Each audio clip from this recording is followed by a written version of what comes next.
Bread is at the heart of life, all over the world. It's part of our cultural heritage, and every country has its own lively and unique bakery culture that gets passed down from generation to generation. Supporting and sharing bakery cultures worldwide. That's Bridor's mission. Bridor, share the bakery cultures of the world.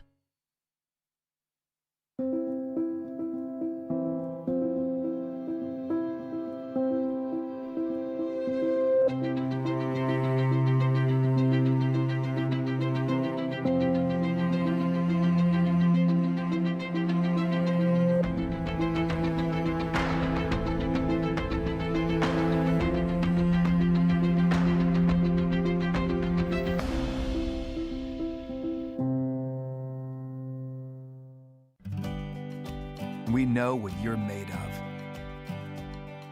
The passion that drives you. We love your creativity, energy, taste, commitment, and teamwork. We're back together. And San Pellegrino is honored to stand by you. Wherever you are now, wherever your journey takes you, always supporting your talent. San Pellegrino supports restaurants.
Ce qui nous anime, nous les chefs, c'est de progresser sans cesse pour viser le meilleur. Et ça, c'est un travail d'équipe. Depuis plus de 75 ans, Elévire Professionnel nous accompagne avec toute l'excellence de son savoir-faire crémier normand. Chaque jour, ils sont à nos côtés pour nous aider à transmettre notre passion et à faire vivre des émotions partout dans le monde. Alors ensemble, faisons rayonner l'excellence à la française.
Together for almost a century, together with cocoa producers, artisans, and all chocolate lovers, we have been moving the needle for a fair and sustainable industry and for creative and responsible gastronomy. Beyond words, we believe in actions. 100% of Valrona's cocoa can be traced back to the producers. We are building long-term relationships with these 18,208 partner producers in 16 countries. As a certified B Corp, we are committed to improving every day. We accompany artisans of good taste in creating works of art with the most beautiful material and to be actors in the sustainable and committed gastronomy of tomorrow. Together, good becomes better.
With every cup, we cultivate some of the finest coffee in the world. With every cup, we elevate every coffee moment into a movement, protecting what's precious to ensure exceptional quality.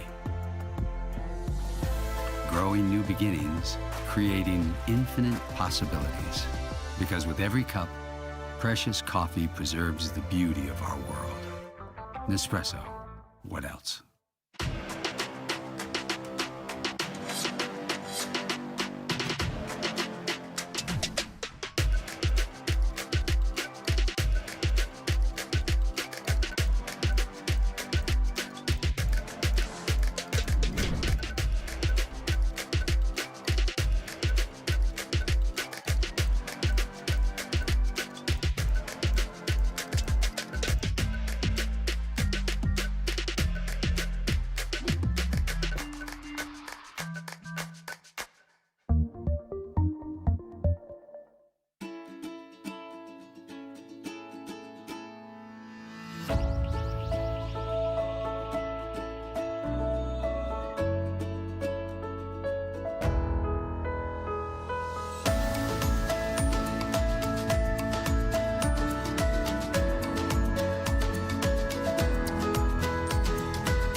Bonjour Lyon! Hello world! We are here because this is day 2 for the Bocuse d'Or 2021 here in Lyon.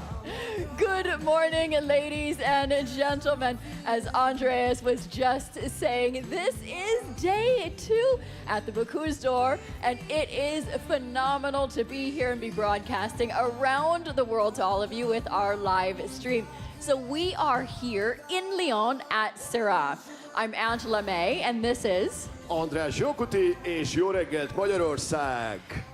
This was Good Morning Hungary. I'm sorry. Hello, hello. Hello, Mama. Hello, Mama. Are you watching? So, we have, besides Hungary, we have another 20 countries from all over the world for the Bocuse d'Or here in Lyon. And there are 9 teams competing today on day 2. And this is the final days. You shouldn't miss any of the moments, because right afterwards they will start cooking. They have started cooking at 8 a.m. already, and they will stop cooking before 4 p.m. But then around 6 p.m. we will have the award ceremony. That is correct. So yesterday we had 12 countries that were competing in the kitchens that are just behind us. As Andres was mentioning, some of the teams start very early in the morning. So they start at 8 a.m. in kitchen number 1, and then the kitchen that follows that would be kitchen number 2, which will be released 13 minutes afterwards. And this is so the judging process is actually smoother, as you can see later on in the day, that every team will be released another 13 minutes with their next dish and their next dish and their next dish and so on until we finish the entire program. It gets quite hectic in the afternoon though, when we'll also have the meat platters and the takeaway meals coming up. Like it's quite hectic, but it's also very interesting. Super hectic. And as Andreas just mentioned, the takeaway platters. So that is something... Le takeaway. I'm sorry, I need to translate it into French. Le takeaway. This is the first test. So that is something that's new for us this year for 2021. So previous years, there was the platter and there was a plate. So this year, there is a takeaway box. And when you think about takeaway, you think about how relevant it is, because we've had a couple of very weird years that we're really trying to put behind us. But a lot of us all over the world have been eating on our sofas in front of our TVs for the past 2 years. And so this is something that's also bringing a bit more of current times and relevance to the dish. And yesterday, I was incredibly surprised to see some of those takeaway boxes, because it's the first time, the very, very first time, steeped in all of this tradition, that we've seen something that was so different here at the Bocuse d'Or. So there's some regulations on how big the takeaway boxes can be with the width and the length, but the size kind of varied quite a bit. So I'm really looking forward to seeing those. We have seen some really exotic ones yesterday, so I'm looking forward what we can expect today. Because I don't want to mention names, but we have seen like really nice creations yesterday, but we don't know if the winner was there already or we will see it today. Or no if we're idea. going to witness it here at day 2. So we have 9 countries that are competing with us today for a total of 21 over the past, for the 2 days. Andreas, which countries will we see today? It's Estonia in kitchen number 1. They started at 8 already, and Uruguay started to work already as well, 13 minutes later, as Angela mentioned. So now they are already very busy. And then kitchen box number 3 is the local favorite. It's David Tissot. He even comes from this neighborhood, so he is working very close to Lyon. So we expect a lot of supporters for him. And then Iceland, Japan, and Finland, Chile, Thailand, and Hungary. These are the countries for today, for day 2, the final day. Whoever is here can win. Andreas, did you realize that we're neighbors here? So kitchen number 9 is Thailand and kitchen number 10 is Hungary. We will spend a lot of time there to enjoy the homey smell and home cooking. No, we will definitely don't want to spend too much time with their boxes, because we want to showcase all of the teams, all of the candidates, because there are some amazing candidates here. They have practiced for long months. They've been troubled already also through the pandemic times. So I hope they can show us what they can do. Okay, and so just for all of you that are watching at home, so here's a reminder that you can also send the link so that your friends can watch from the safety of their own homes around the world as we are broadcasting throughout the entire day today. But if you want a little bit of our rundown of the timing, we're going to see the first judging round at 12:55. So that will be out of kitchen number 1 for Team Estonia. And then the judging is going to be fast and furious after that. So you're going to want to grab a box of popcorn, sit in front of your screens, and make sure that you tell everybody that we're going to be broadcasting. And of course, we're going to go and introduce all of the teams in just a very, very short while. So make sure that you stay tuned. You can follow us on the Bocuse d'Or Facebook and Instagram. We'll be doing live or Insta even on stories. the website, bocusedor.com. But I think I don't really like popcorn, to be honest. So if you don't like popcorn, you still have time to order maybe a lava rouge beef and tomatoes and black tiger prawns. So you can also start preparing your own Bocuse d'Or menu if you like. I think it's not a bad idea. There is still plenty of time for that. Okay. Not as much time as the candidates have, because they just have 5 hours and 30 minutes this year. Okay, beautiful viewers, why don't we give you a nice video of the best of the Bocuse d'Or?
So early in the morning, but we will already invite our first guest on stage, and this is a very, very special guest, I think. What do you think, Angela? Incredibly special guest, and it's going to be an incredibly beautiful year for all of us here at the Bocuse d'Or. Ladies and gentlemen, let's bring out onto the stage the president of the Bocuse d'Or, Jerome Bocuse. Jerome Bocuse!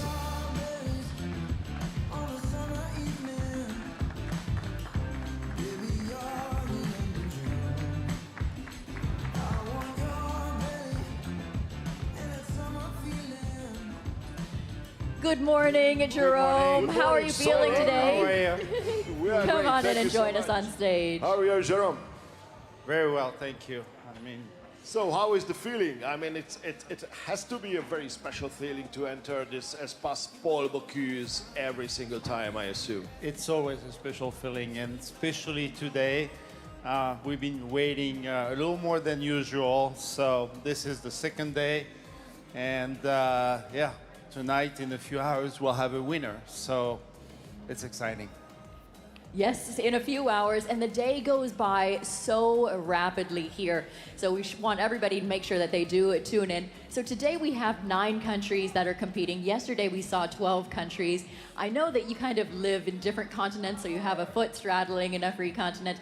How are you feeling with the anticipation of, I mean, it's a great feat that 21 countries made here in total, but we're missing a few so that we have a bit of that edge here. Yeah, we're missing a few. We're down to 21 instead of 24, but it's a blessing to have 21. You know, after when we went through, the team, you know, that some were isolated and went through a lot of hurdles and problems, you know, sanitary problems with borders and so on. So it's great. It's great for the restaurants. It's great for the chef, and I hope the worst is behind us. And I think it's also a great moment to give a message to those countries, to those teams who couldn't attend because they have practiced, they have trained a lot, but they still cannot be here. I know, it's kind of a sad feeling, you know, to be missing some countries that couldn't attend, but I'm sure they'll come back even stronger at the next Bocuse d'Or. So we'll see them soon.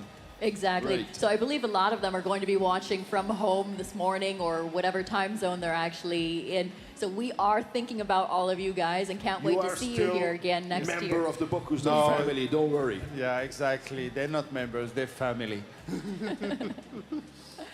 Okay, so now would you like to say a few words before we let you go back and tour all of the teams? I'm going to say one word. Okay. Sorry, it's a bad word. I'm going to say it in French. We don't say good luck. Yes. We say merde. Okay? Okay, So we don't translate that. we're not going to translate, but that's what I'm going to say to all of them. It's good luck. There Okay. you go. Merci beaucoup. Thank Monsieur you. Bocuse. Okay, thank you, Jerome. Thank you, Jerome Bocuse.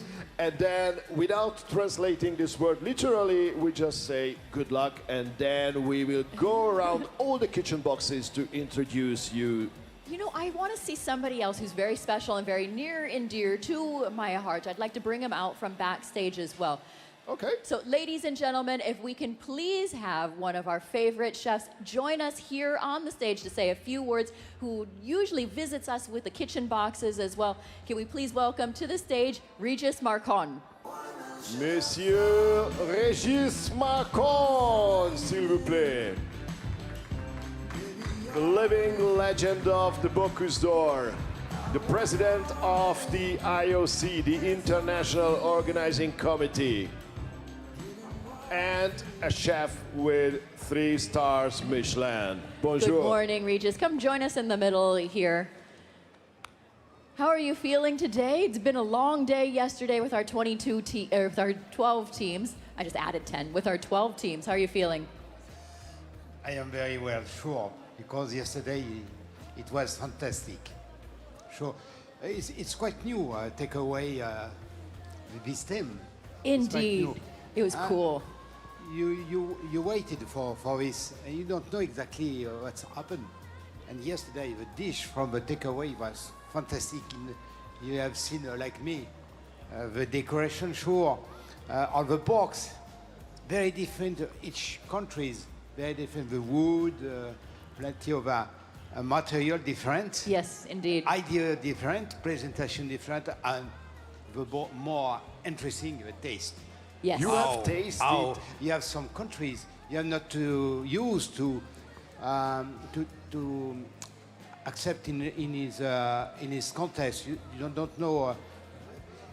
Here, some countries you are very, very surprised. Yeah. You have experienced yesterday, if I say correctly, 48 dishes. You had to taste all the dishes. How was the experience? Like it's like the toughest job of any kind of jury member, because the jury is separated for tasting the takeaway, and the other part is for the meat platter. But you have tasted all of the dishes. Like, are you still alive? How was the experience? And yes, and now we need your also appetite for today too. Yeah.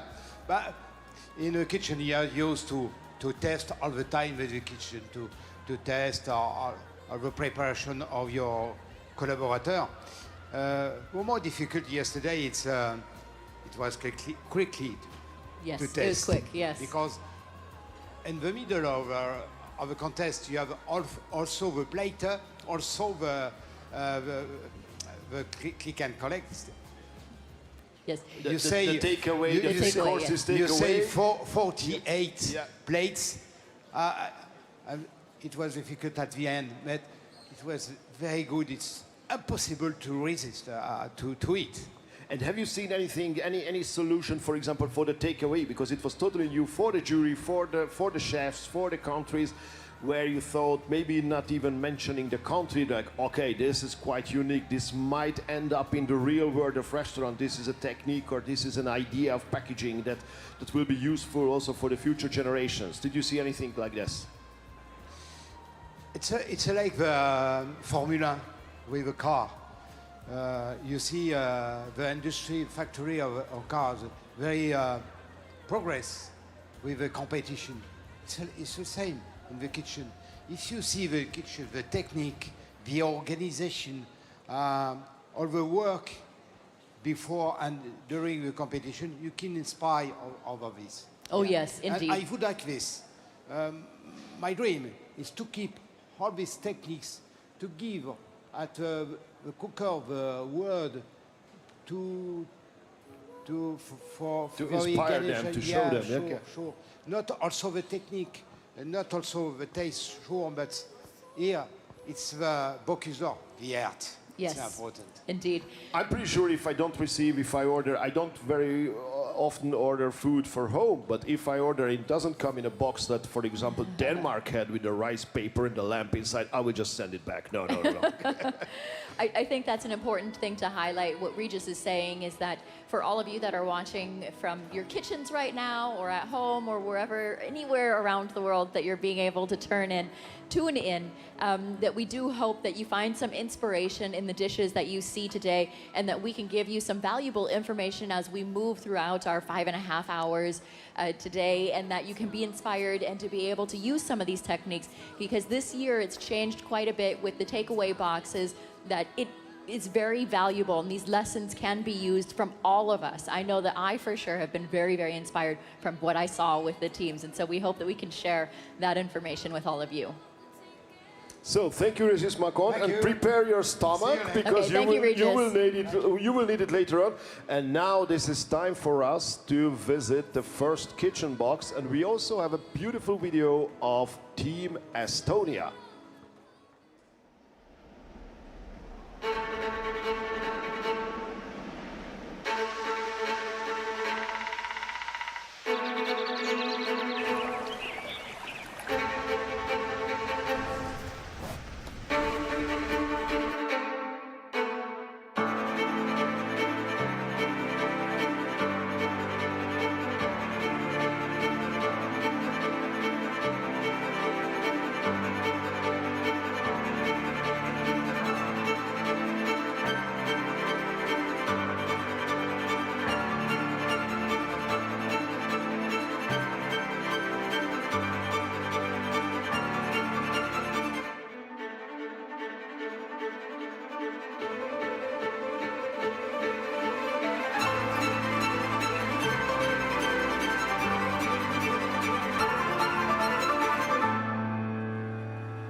So this is Team Estonia, and they have started to cook as the first team in this competition on day 2 at the Bocuse d'Or.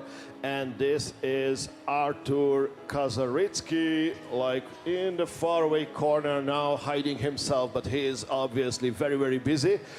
And I think they have actually competed pretty well, because the Bocuse d'Or Europe was last year held in Tallinn, so in their capital, in the capital of Estonia, and they did a great job, which was, I think, a great way to show their dedication. And we were actually not very surprised that they did a fantastic job, because it's also the spirit of the legend of Bocuse d'Or is somehow above them, and this is Rasmus Kofoed, because they work for Geranium, for the 3 stars Michelin restaurant in Copenhagen.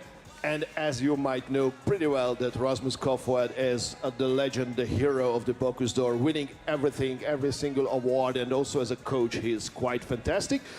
But he is the coach of Team Denmark, so he cannot help Team Estonia. Okay, that's funny that you're calling it the spirit of the competition, because yeah, it's true. He's gotten the bronze, the silver, and the gold, and there's nobody else on this planet that has been awarded all 3 of those statues in every single medal that there is. So now, in front of Estonia, I'm just realizing now that our timing on these sheets is a little bit different from how it was yesterday. If I'm following the sheet that's here on the big screens, then Estonia started at 8:13 this morning. Okay, because we have less teams now. You are right. So yes. they just started like 20 minutes ago. Yes. So they're just getting a start. This is kitchen number 1. So they are the first team that has started. That means the following kitchen has started 13 minutes after them. So the timing is going to be a little bit difficult for us to manage today. But as Andreas has already mentioned, that the chef here that is working for Team Estonia has trained in Restaurant Geranium. And we noticed yesterday when we were talking to Rasmus Kofod that he had a few horses in the game today. So this is also one of the people that I'm sure he's rooting for, even though he is the coach of his own country's team. Whoever he will thank to Rasmus, I'm sure. No, because then we could have a fantastic other country that we haven't seen anything today so far, because we're just getting started with our 9 countries. But we also need to mention that Artur also has some experience, not just in Copenhagen, but he also worked for very, very nice restaurants, for example, in Italy and also in Japan. This is quite special. This is a reoccurring theme. So we saw this yesterday as well, that a lot of the chefs have a little bit of influence from other places around the world. And so we're seeing quite a bit of an Asian touch here and there. And even if it's not within the ingredients, it could be something maybe in the plating style or in the aesthetic. Or the state of mind. Yes. And how zen, perhaps, they feel as they're cooking in their kitchens. Is there anyone here at this kitchen that could possibly speak to us for a couple of minutes? I'm pretty sure that the coach will be available for a minute. Are you? Yes. Hampus Riesberg will be available in a minute. Obviously, whatever you cook is even more important than to be available for this is your microphone. Yes. So what are your plans? You ended up pretty well in your home country in Tallinn, but this is now a remote country. You are now in Lyon. What's the plan? The plan is to do what we train to do and just execute as fast as we can and as clean, as nice as we can. And yeah, just sounds like a very good plan for me. Yeah. That's actually something interesting that we could mention really quickly, that the Bocuse d'Or is actually a 2-year competition in order to get here in Lyon. And one of the feeder competitions was held last year, and that was the Bocuse d'Or Europe, which was held in your home country of Estonia. How did it feel to be working on home turf? It was great. It was very convenient to be so close to the arena and all the support at home, and yeah, it was a great experience. It has to feel quite special that you just wake up like 10 minutes before. Oh, let's walk to the arena.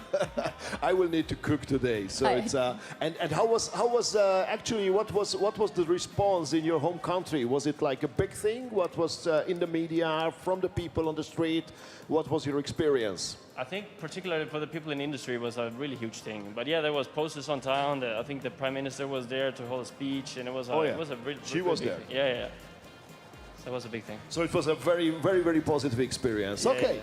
So good luck for today, and we hope to get a glimpse into your kitchen later on where we can see more. Now, just one final question. Do you have any kind of special ingredients from Estonia? I'm pretty sure some berries you will have in your fridge or somewhere in your boxes.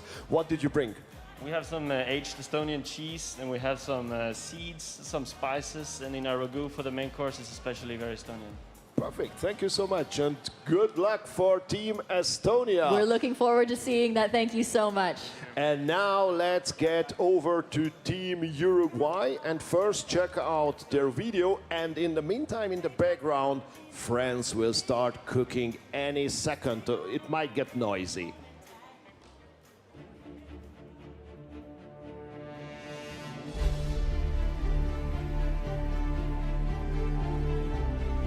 Es como que todavía no lo podemos creer. Si me siento orgulloso, más que orgullo, es un honor. Porque no viajan solamente Lucas y Sofía, viajan 3 millones de uruguayos. Y es mucho más que una competencia. Es un sueño que lleva vivo muchos años. Acá está Uruguay, acá está la juventud. Y vamos a darlo todo para obtener el lugar que merecemos. Porque lo llevamos en el alma. Y ahora lo vamos a demostrar en Francia.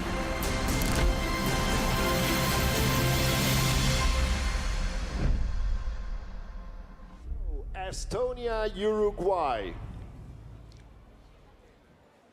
Estonia, Uruguay, and France has already started cooking, so this is the time for us to visit the kitchen box of the team and the number 2 kitchen box. It is Uruguay, and they are already pretty busy. Maybe we can show a little bit.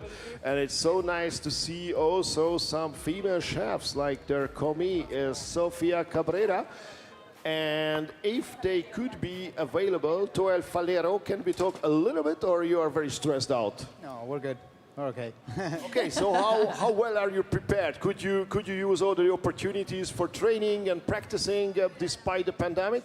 We've done our best. We've been practicing in Barcelona in a restaurant that's called La Cocina Sitges, and we've had a few practices. It's been hard because also we're like middle of the season, so we're working a lot. So it's been pretty difficult. And yeah, the restaurant was closed for the pandemic, so we need to start back up. You could use the kitchen at least. Yeah, but not in the summer. So it was kind of difficult to mix those two things together. But coming from the Uruguay, I mean, you might have some experience with beef, though. We do. It's world famous for beef. So it's how do you think about the La Barouche beef that you got here? We think it's beautiful. It braces very well. We're gonna do the whole piece braised, and then we're gonna put a croûte on it and just make it crunchy with herbs. Kind of traditional, what we do with the meat, put a lot of herbs on it. And yeah, and also for more than the meat, the ragu with the mushrooms, we also have a lot of tradition of making ragu in our country. Like a stew or a ragu is our kind of autumn food, I would say. Perfect timing, for an autumn food. So you were saying that you were training in Barcelona. How long have you been training in Barcelona then? We've been training there for 2 months. Oh, wow. So you haven't been back to Uruguay during this time? So the people were arriving. The teams were, the part of the teams were arriving. The chef was there for... Lucas Rodriguez, now that we mentioned also, was there for 2 months, Wow, that's fantastic. And so, because he's been in Europe for so long now, did you bring any herbs or anything special from Uruguay with you, or are you using all of the local ingredients here? We use local ingredients, but that we use over there. Like the mushroom we use, because lequel, they call it here in France, is the one that grows in the forest everywhere. So we can find it here, especially in Catalonia. So we use that same mushroom. And, well, yeah, the beef is also this cut of beef is very traditional in Uruguay as well. So despite being far away, you feel at home? This is how I feel like when I listen to you. We come from here, no? Like Uruguayans were immigrants of Europe, so yeah, we do feel at home. Okay. Okay, great. Thank you. Thank you. Good luck for your Thank you so team much. today. Good luck. We look forward to seeing more coming out of your kitchen in a short while. right. Thank you. And let's check out now team number 1 for today. This is going to be a difficult one to bring our cameras and everything in there. So bear with us. We're going to try not to get security and to find our way through. There. Let's but go first, ahead. Yeah. I think we need some time to fight our way there, but then in that time we can watch their video. Je suis fier de représenter et la France et ma ville. Je suis lyonnais d'origine. Monsieur Paul était là, moi c'était ma première maison aussi. Donc c'est tous ces petits clins d'œil. Souvent le Bocuse d'or il est associé à un candidat. Moi j'ai vraiment envie qu'il soit associé, enfin pas qu'à moi, c'est l'équipe.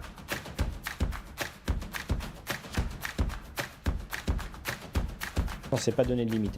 Et là je le ressens vraiment avec cette équipe, c'est qu'on peut aller encore plus loin. L'idée, c'est de repartir à zéro tous les jours. Apprécier chaque moment à sa juste valeur. Et aller chercher la performance au moment où il faut aller la chercher.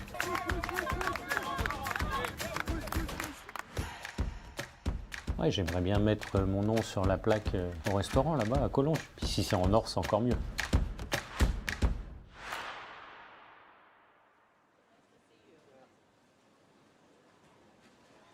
So David Tissot, and we expect, as we mentioned already, a lot of local supporters because he works not so far away from here.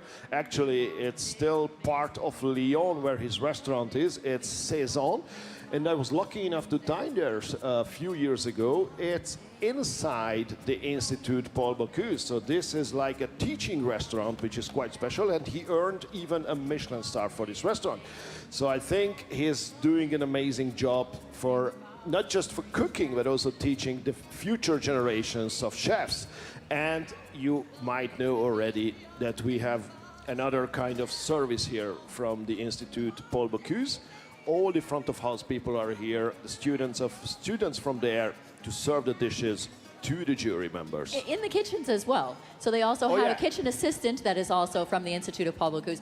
Now, it's fantastic to be here in Lyon and with the French team that is also from Lyon, steeped in such rich history. So we're going to look for somebody that we can speak to in just a short while because we're going to be talking to Team France quite a bit. But they just got started in their kitchen this morning. It's still quite early here, and the timing is a little bit different today than it was yesterday. But what's fascinating about Davy Tissot is that not only is he from this area, but you guys all know Regis Marcon, who's been speaking to us over the past day as well, and over the years here at the Bocuse d'Or, but he's also worked for Regis. Okay, so we can even ask his former boss about, okay, was Davy a lazy guy, or he was there always on time? So if we cannot find anyone here because they are too busy, then we will later on ask Regis Marcon about Davy for sure. Of course. Oh, there's Regis right now. Regis, you want to come join us Yes, over here very quickly? We have some because questions. we're in front of kitchen. We have some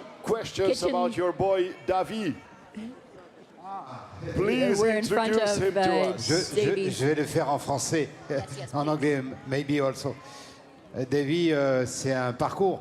Je ne voudrais pas le déstabiliser, mais une petite anecdote qui date d'un Bocuse d'Or d'ailleurs, où en effet, Davy travaillait chez moi. Il avait fait plus de 1000 cloches en chou et il doit s'en rappeler. Mais je le dis doucement parce qu'il est concentré. C'est pas le moment de parler de ça. He's smiling all the time. I'm sorry, just in the background I can see Davy smiling like with a huge smile. It's a good story. Davy, he was a mayor ouvrier de France. Oh yeah. And it was in France. Some of professionals were surprised. He want to go to the Bocuse d'Or. Et c'est vrai que un meilleur ouvrier de France, il était dit qu'après le meilleur ouvrier de France, on ne passait plus de concours. Et il m'a téléphoné, il m'a dit qu'est-ce que vous en pensez, Régis? J'ai dit écoute, moi personnellement, il n'y a pas de loi ni de statut qui fait qu'après le meilleur ouvrier de France, on ne puisse pas passer de concours. Et il a eu le courage, parce que c'est vraiment du courage, de s'inscrire à ce concours, les tripes pour y aller, parce que je ne dis pas qu'on n'a plus rien à prouver quand on est meilleur ouvrier de France, on a toujours approuvé toute sa vie, mais forcément c'était un challenge. Il y est allé. C'est quelqu'un qui en même temps mélange une vie très saine, sportive, et c'est un guerrier, hein, on va le dire. Il faut être un peu guerrier pour venir au Bocuse d'Or, et ça on le ressent chez lui, et il a besoin d'avoir une belle équipe autour de lui, parce qu'on parle de Davy bien sûr, mais c'est toute l'équipe de France qui a autour, tous ceux qui organisent, tous ceux qui vont chercher les sponsors parce qu'il faut aller les chercher, tous ceux qui... La difficulté dans toutes les préparations de toutes ces équipes, c'est de s'entourer d'une belle équipe, ça paraît évident, mais en même temps, pas trop. Pas trop, parce que il faut aller chercher l'inspiration, il faut aller chercher les techniques, il ne faut pas trop s'évader non plus. Donc c'est cet équilibre à trouver, mais je pense qu'ils l'ont trouvé. Ils sont là, maintenant ils sont au pied du mur, ils sont en train de le grimper et je vois de façon magnifique qu'ils ont trouvé à chaque fois les bonnes aspérités. Nous, on peut que lui souhaiter succès pour lui, forcément, mais aussi pour la France, parce qu'on attend quand même de remonter sur ce podium depuis 2013 et j'espère qu'on pourra y arriver. En tout cas, je sais que l'équipe de France, entourée avec Serge Vieira, ils ont mis le paquet et ils vont y arriver. I think about the team France. We wait for a long time since 13 success, a podium. I think with all the work, all the time with a team, you have the France has the chance. I think so. France always does so incredibly well. All of the food and presentation is always so gorgeous, and it's true. So it's been a while since Team France has touched the podium, but there's so many people here. Ruggeri was here. Yeah. I mean, it was quite a while ago, but yeah. Yeah, when you look... I still remember Emmanuel Renault celebrating that victory. When you look around on the floor, you feel that it's such a French competition because everybody here, I mean, you look at Regis's jacket, how beautiful this is. We have so many winners, so many people that have touched the podium, but it's true, it's been quite a while. Let's see how things turn out today. Like Régis Macon mentioned, the Meilleur Ouvrier de France, we have talked about it and we will talk about it because if you see people with the French colors on their collar, that means they are master of their crafts. That means they have won a fierce competition, and David Tissot won it, achieved this title 2004. So he is not getting old, I have the feeling, because like 17 years later, he is still ready to compete for the Bocuse d'Or. That's quite amazing. It's the marathons that he runs. It's those that are keeping him fit. J'aimerais rajouter, je vais le faire en français, ça sera plus facile même à expliquer, c'est ça aussi la magie du Bocuse d'Or. C'est, j'espère, c'est peut-être un peu prétentieux de dire au nom de toute l'équipe d'organisation, c'est une ouverture aux cuisiniers du monde entier. Et ça, on y tient, que ce que je dirais, ce concours soit accessible, non seulement au niveau du coût. On a beaucoup baissé les coûts, ne serait-ce que le fait de donner le plateau aux candidats pour éviter justement qu'il y ait ce coût de plateau, de rendre ce concours beaucoup plus accessible. Et je l'ai vu hier. Et c'est ça qui m'interpelle, parce que hier, dans certaines préparations, et tu sais laquelle, il y a des préparations de candidats de pays que nous n'attendions pas, qui par leur histoire, par leur façon de cuisiner, le goût de leur cuisine, moi je les vois dans très peu de temps monter sur le podium. Et c'est ça, on veut justement cette ouverture au monde entier. C'est un peu ça la magie du Bocuse d'Or.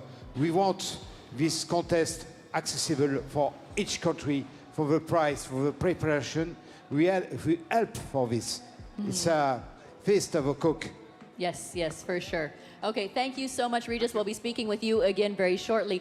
Let's go ahead and we'll get out of this very crowded area right now because the next kitchen has just started. So let's go ahead and walk them in with their video. My name is Siggi Laufdal and I'm the Icelandic candidate for Bocuse d'Or Lyon. For this season, we as a team are being inspired by our small island in the North Atlantic. There's no place like home, and there's this deep feeling of creativity in Iceland. A land of dramatic, mysterious, rugged and untouched landscape. Ever-changing weather evokes a deep connection to nature. For Icelanders, it's something we take with us wherever we go. Nature is and always will be close to my heart, and it's at the heart of my cooking. My food is a celebration of my heritage, traditions, and the independent spirit of my people. I am extremely proud to be representing Iceland for the second time in Bocuse d'Or. See you in Lyon.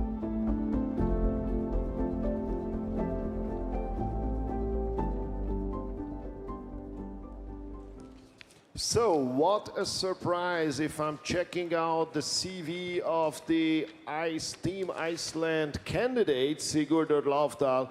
I see the name Rasmus Kofoed popping up, and Geranium. He is also a former worker for Geranium, but he doesn't work there any longer.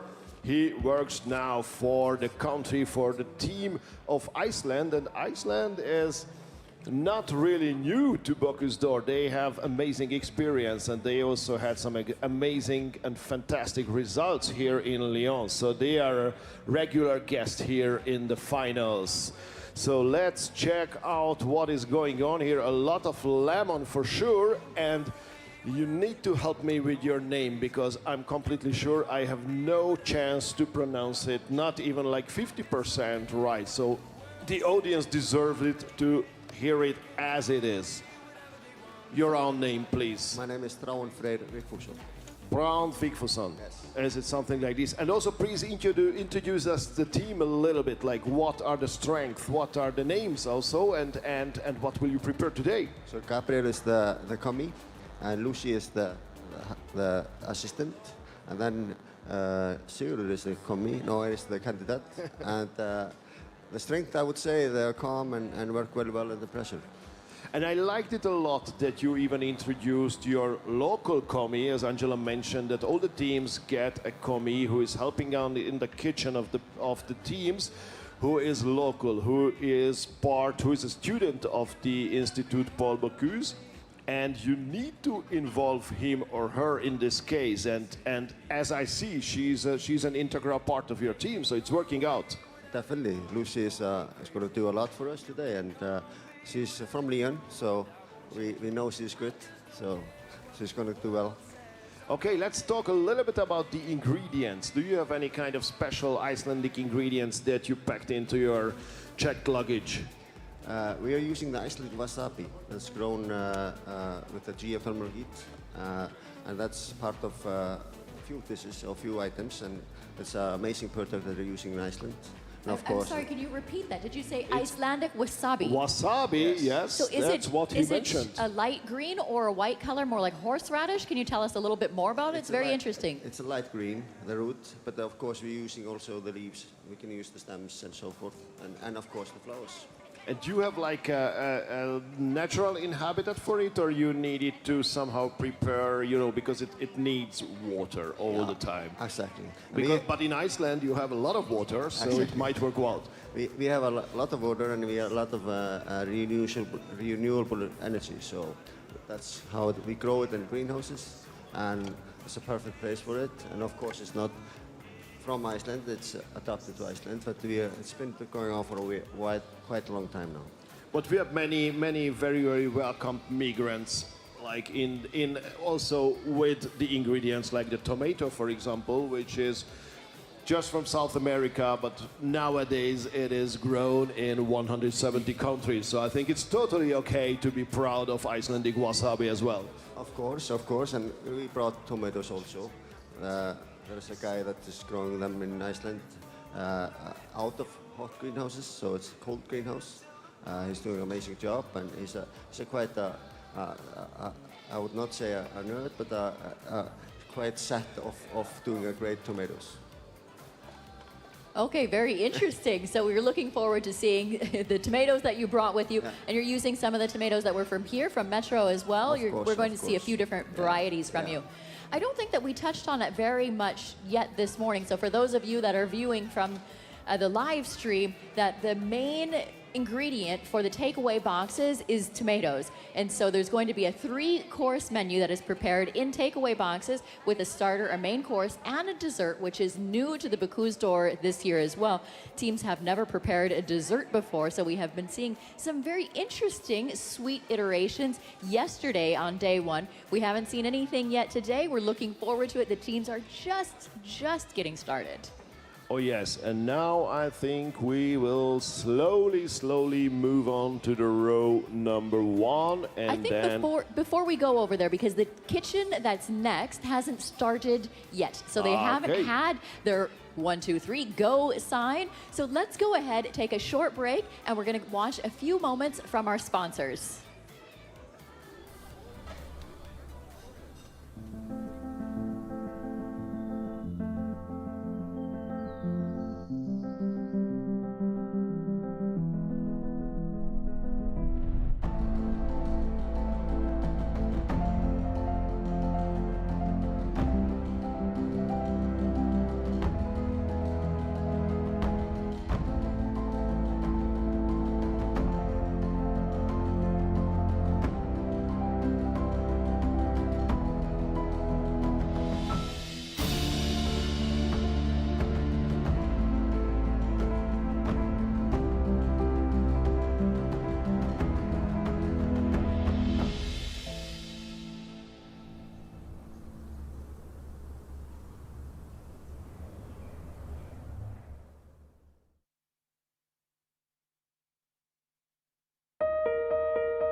Bread is at the heart of life, all over the world.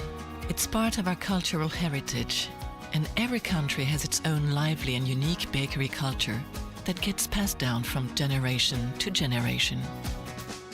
Supporting and sharing bakery cultures worldwide. That's Bridor's mission.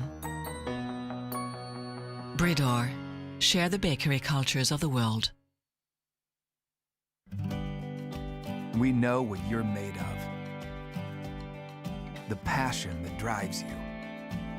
We love your creativity, energy, taste, commitment, and teamwork. We're back together. And San Pellegrino is honored to stand by you. Wherever you are now, wherever your journey takes you, always supporting your talent. San Pellegrino supports restaurants.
Konnichiwa, Japan. They will start working in any second, so I'm pretty sure we don't want to disturb them, but we can still introduce them a little bit. And before that, I think it's nice because we just talked about wasabi, about Icelandic wasabi. What they have here is Japanese wasabi. This is the original thing, and they even have the original, but now it's a branded Bocuse d'Or shark skin to use that wasabi, so I can show it to the camera.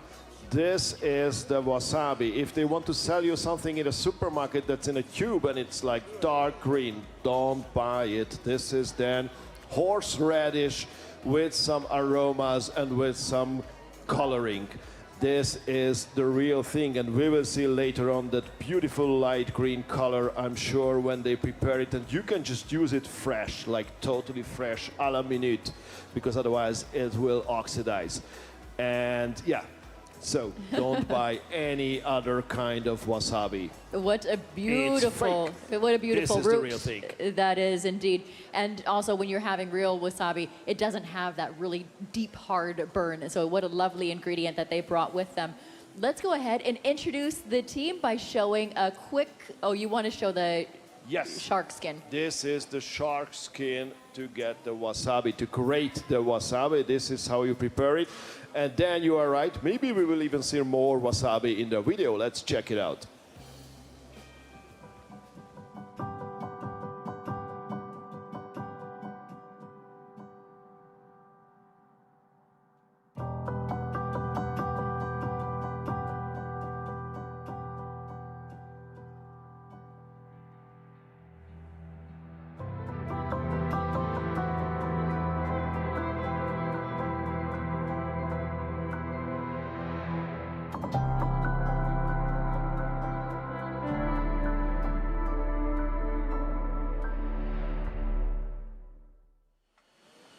Quite an enigmatic and emotional video here. My hair is standing on end because that video was And also because of the cameraman behind you.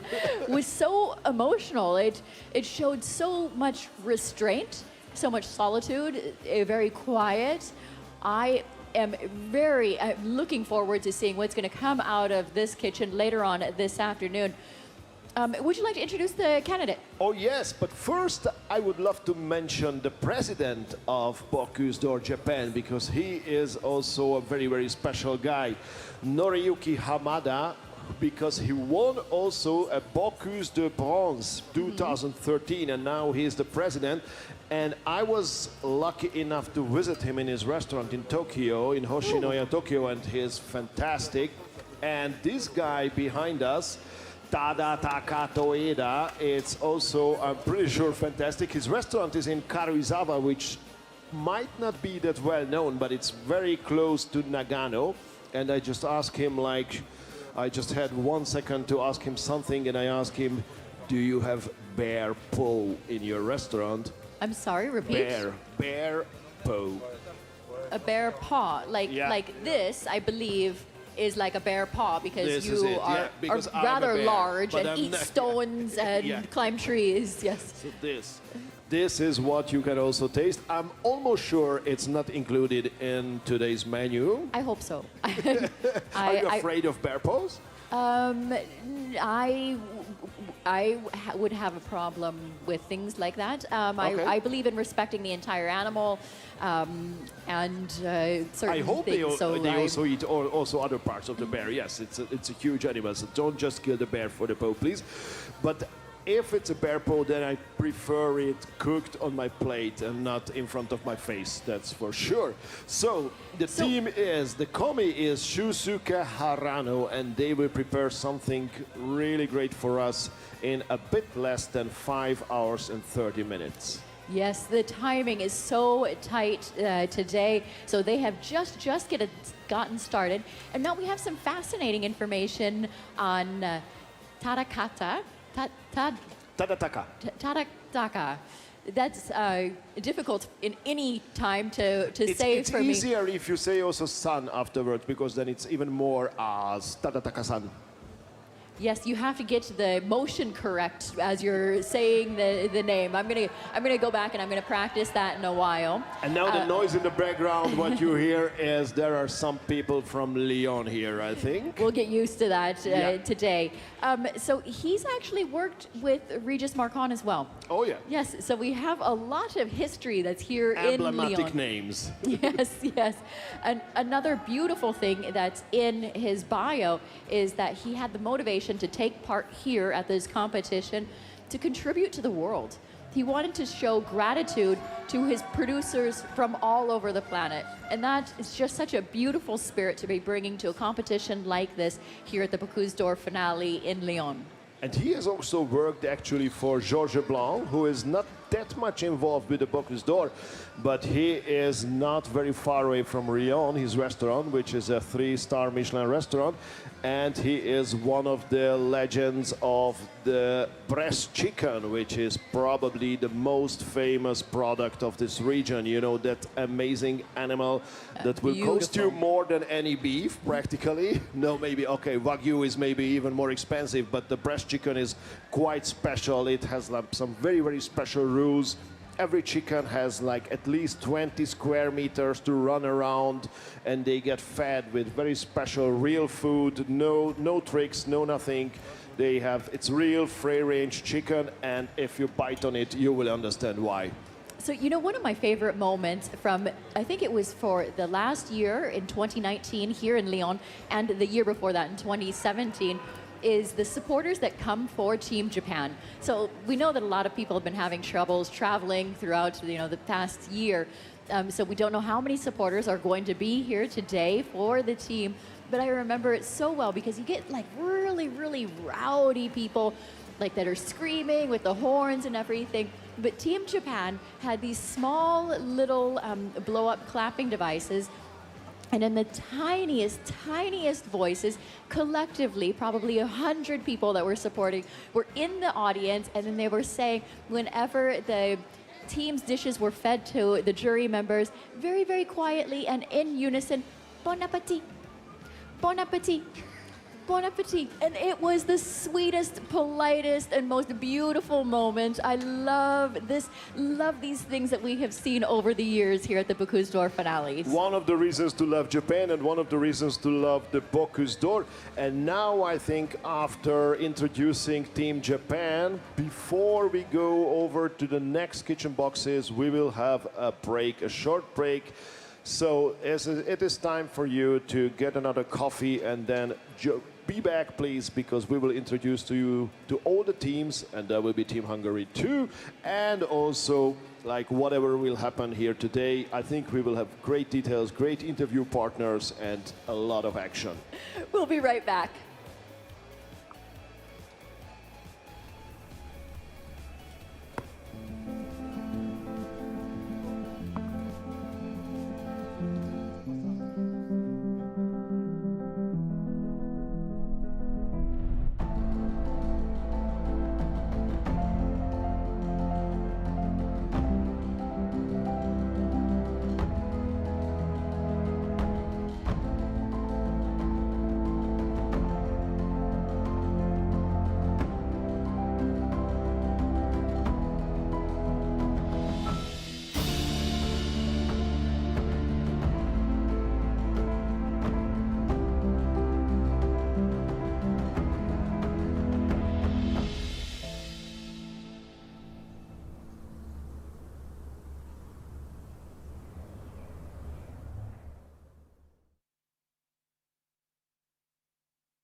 Bread is at the heart of life, all over the world. It's part of our cultural heritage, and every country has its own lively and unique bakery culture that gets passed down from generation to generation. Supporting and sharing bakery cultures worldwide.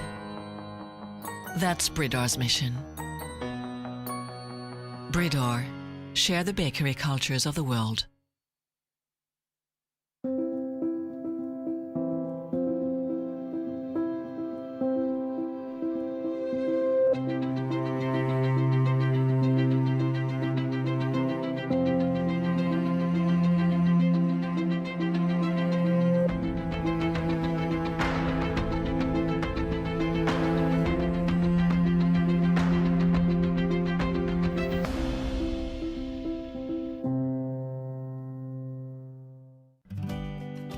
We know what you're made of. The passion that drives you. We love your creativity, energy, taste, commitment, and teamwork. We're back together. And San Pellegrino is honored to stand by you. Wherever you are now, wherever your journey takes you, always supporting your talent. San Pellegrino supports restaurants.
Ce qui nous anime, nous les chefs, c'est de progresser sans cesse pour viser le meilleur.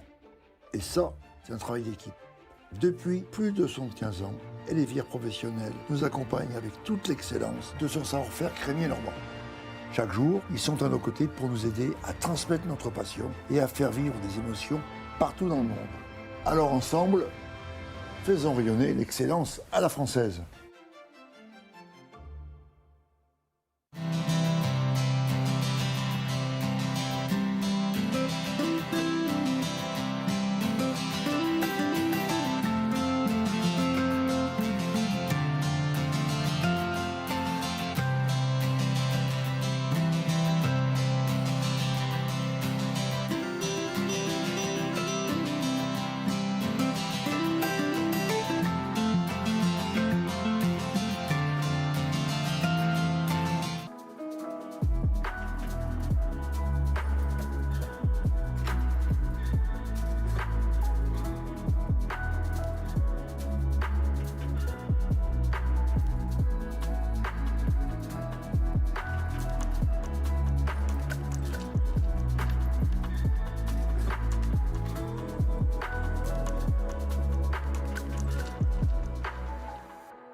Qui est un des produits sélectionnés pour l'épreuve du takeaway aujourd'hui.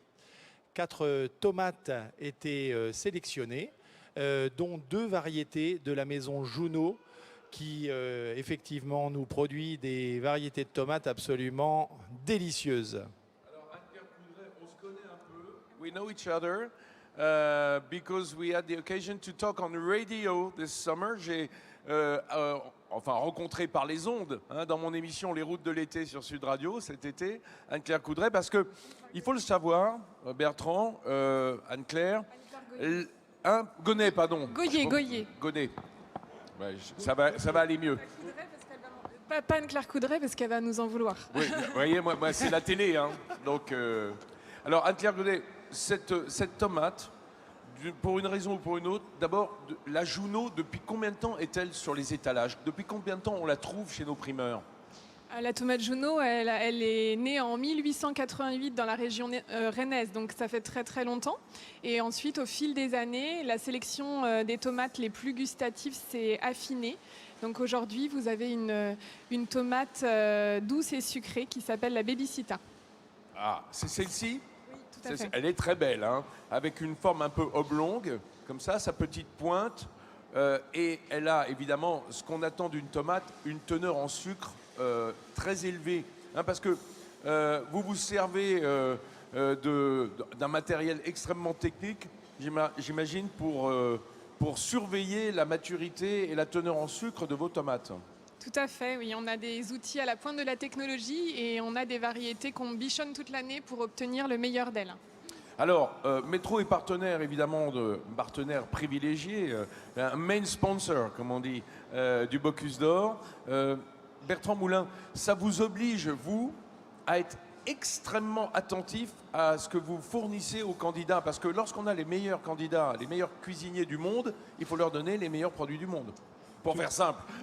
Tout à fait. Alors cette année, effectivement, l'épreuve du marché sur le stand Métro n'a pas eu lieu, mais nous sommes effectivement toujours main sponsor du concours, avec donc ces 4 variétés dont je te parlais tout à l'heure. Et effectivement, nous avons en amont de la compétition envoyé à l'ensemble des équipes la sélection des 4 tomates sélectionnées, avec leurs caractéristiques gustatives. Et ainsi, les candidats ont pu passer commande, si je puis dire, en amont, nous renvoyer leurs commandes fin août. Ah, très bien. Et ensuite, nous avons envoyé ces commandes à chacun de nos 3 fournisseurs, donc 4 variétés, 3 fournisseurs, dont Anne-Claire. Et nous avons livré hier matin de la tomate qui avait été cueillie vendredi. Okay, just a word in English. So there's a selection of 4 different tomatoes for all the candidates, and they could choose the tomatoes they wanted, because tomatoes goes in the first course, which is a lunchbox, in a takeaway box, which contains the starter, which is cold, then a main dish, which is hot, and then a dessert. And we yesterday we found a lot of tomatoes in the dessert, used for the dessert, remembering that a tomato is a fruit. Voilà, ce que je dis, c'est que dans ce menu de la lunchbox, hein, la première épreuve qui est très nouvelle sur le Bocuse d'Or, eh bien, les tomates entrent partout, dans l'entrée froide, dans le plat, le main course qui est chaud, je le rappelle, et le dessert.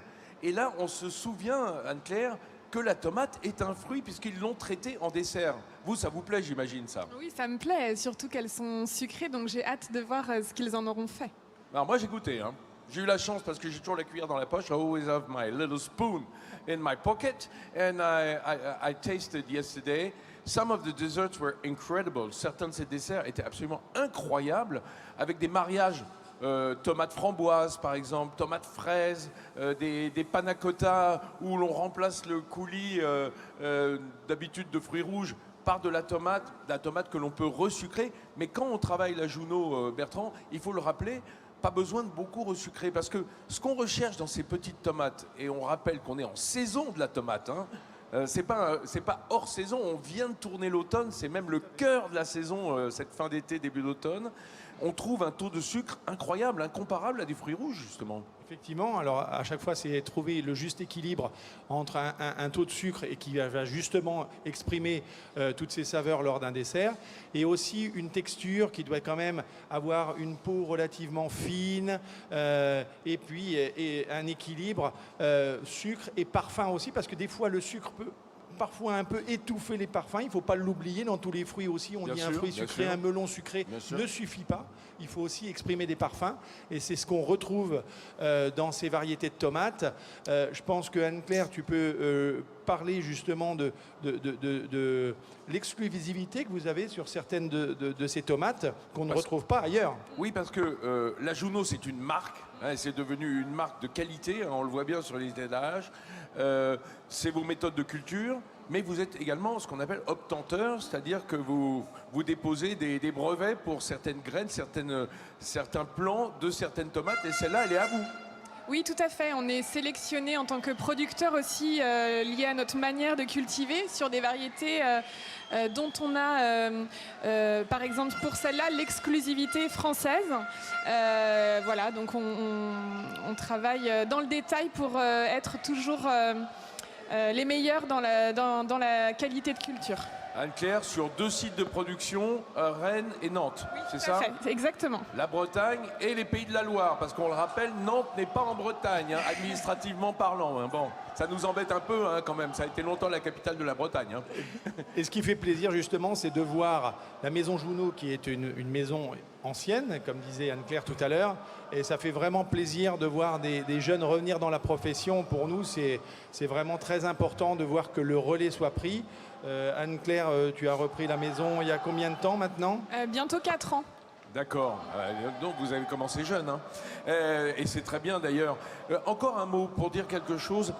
On est surpris de voir des tomates qu'on appelle cerises, même si elles n'ont pas toute la forme de cerise comme celle-ci, ou cocktails qui sont un peu plus grandes. Et pourquoi pas des grosses tomates proposées à nos candidats?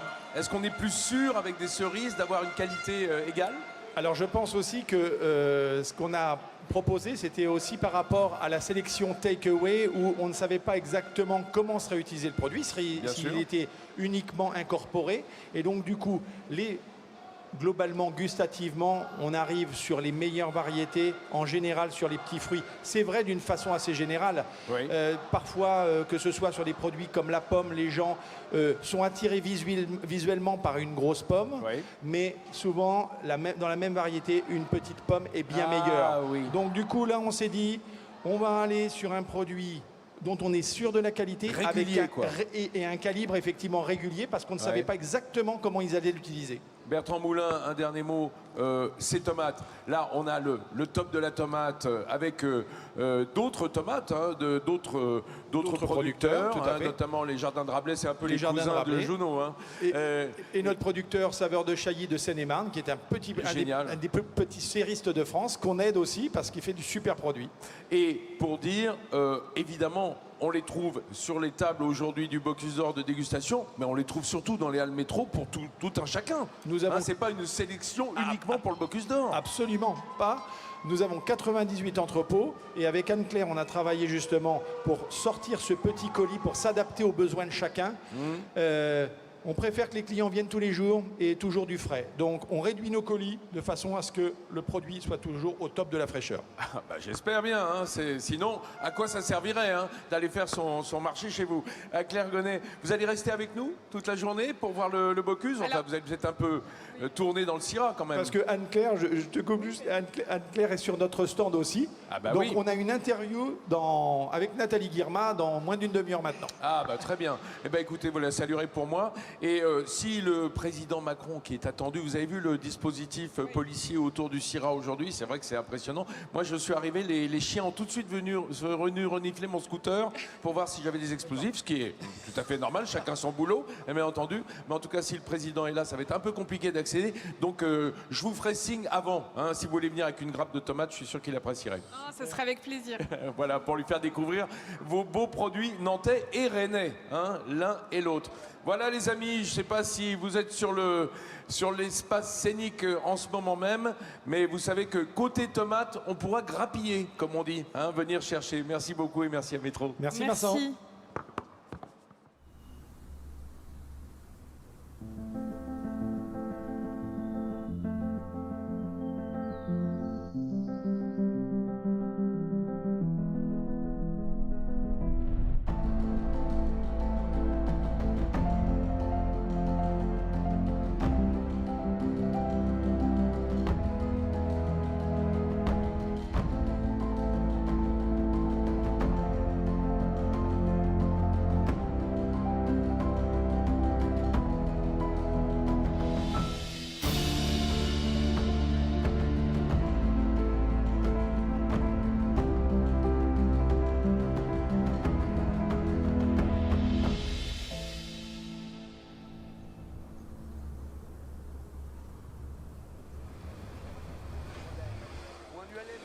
Team Finland with Mikko Kaukonen and Anni Perikkala, and let's check out their very finished video now.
And we have the coach available, hopefully. Heikki Liekola, hello, good morning.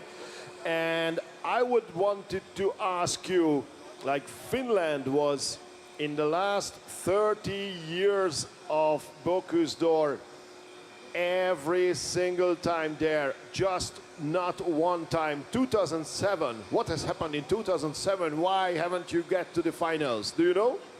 Actually, I remember I was working in a restaurant in Helsinki, and the president of Finland was my boss. And at that time, they sent the application, but for some reason you didn't take us. Okay, but now you can make it even. So what are your plans for this year? Go to the podium, of course. You ended up on 5th place in Tallinn at the Bocuse d'Or Europe, so now you need to be much, much better than that. Yeah, of course, and we are very strong this time. What did you bring from Finland? Any local ingredients? Can you even show something? Yeah. Ingredients, you said. We brought the mushrooms, of course, this time of the year, and some other forest flavors. So some other treasures of the forest, like what is this very, very green thing, for example, you have to know. And obviously you also need to take care. This is actually quite amazing that if I check your timers, I have no idea. No, the tomati might be the tomatoes, but otherwise there is no chance to understand anything. Well, you know what's fascinating is that we're looking at the timers, and if you look in all of the kitchens, this is almost the same format that each of the coaches outside of the kitchens are using. But in previous years of Bocuse d'Or history, you would see individual timers, like small individual timers, like 20 of them lined up in front of the like kitchens. those small plastic ones. And now it's all the tablet. I think technology's come around a bit. But now it's actually it's a nice opportunity to give a little bit of foretaste of the takeaway menu, because they have already presented their box. I think I would love to steal this box for a moment. Just a moment, don't worry, I won't drop it. And you can see it looks quite amazing. I think it looks beautiful. So Finnish design, Scandinavian design is always... Oh, those are those timers. I mean, still there you go. For the ancient times, to remember the ancient times, those are the timers you have experienced for the last 30 years. So for those of you that are just tuning in now from anywhere around the world to our live stream, what Andres was just showing you in that box there is something that is absolutely brand new for us here for the Bocuse d'Or finale for 2021, which is a takeaway box. So that's just a little hint of what we're going to be seeing out of the kitchen for Team Finland. So we're really looking forward to seeing some of those. Let me see let me check the clock. They have another 4 hours and 37 minutes. This is not correct.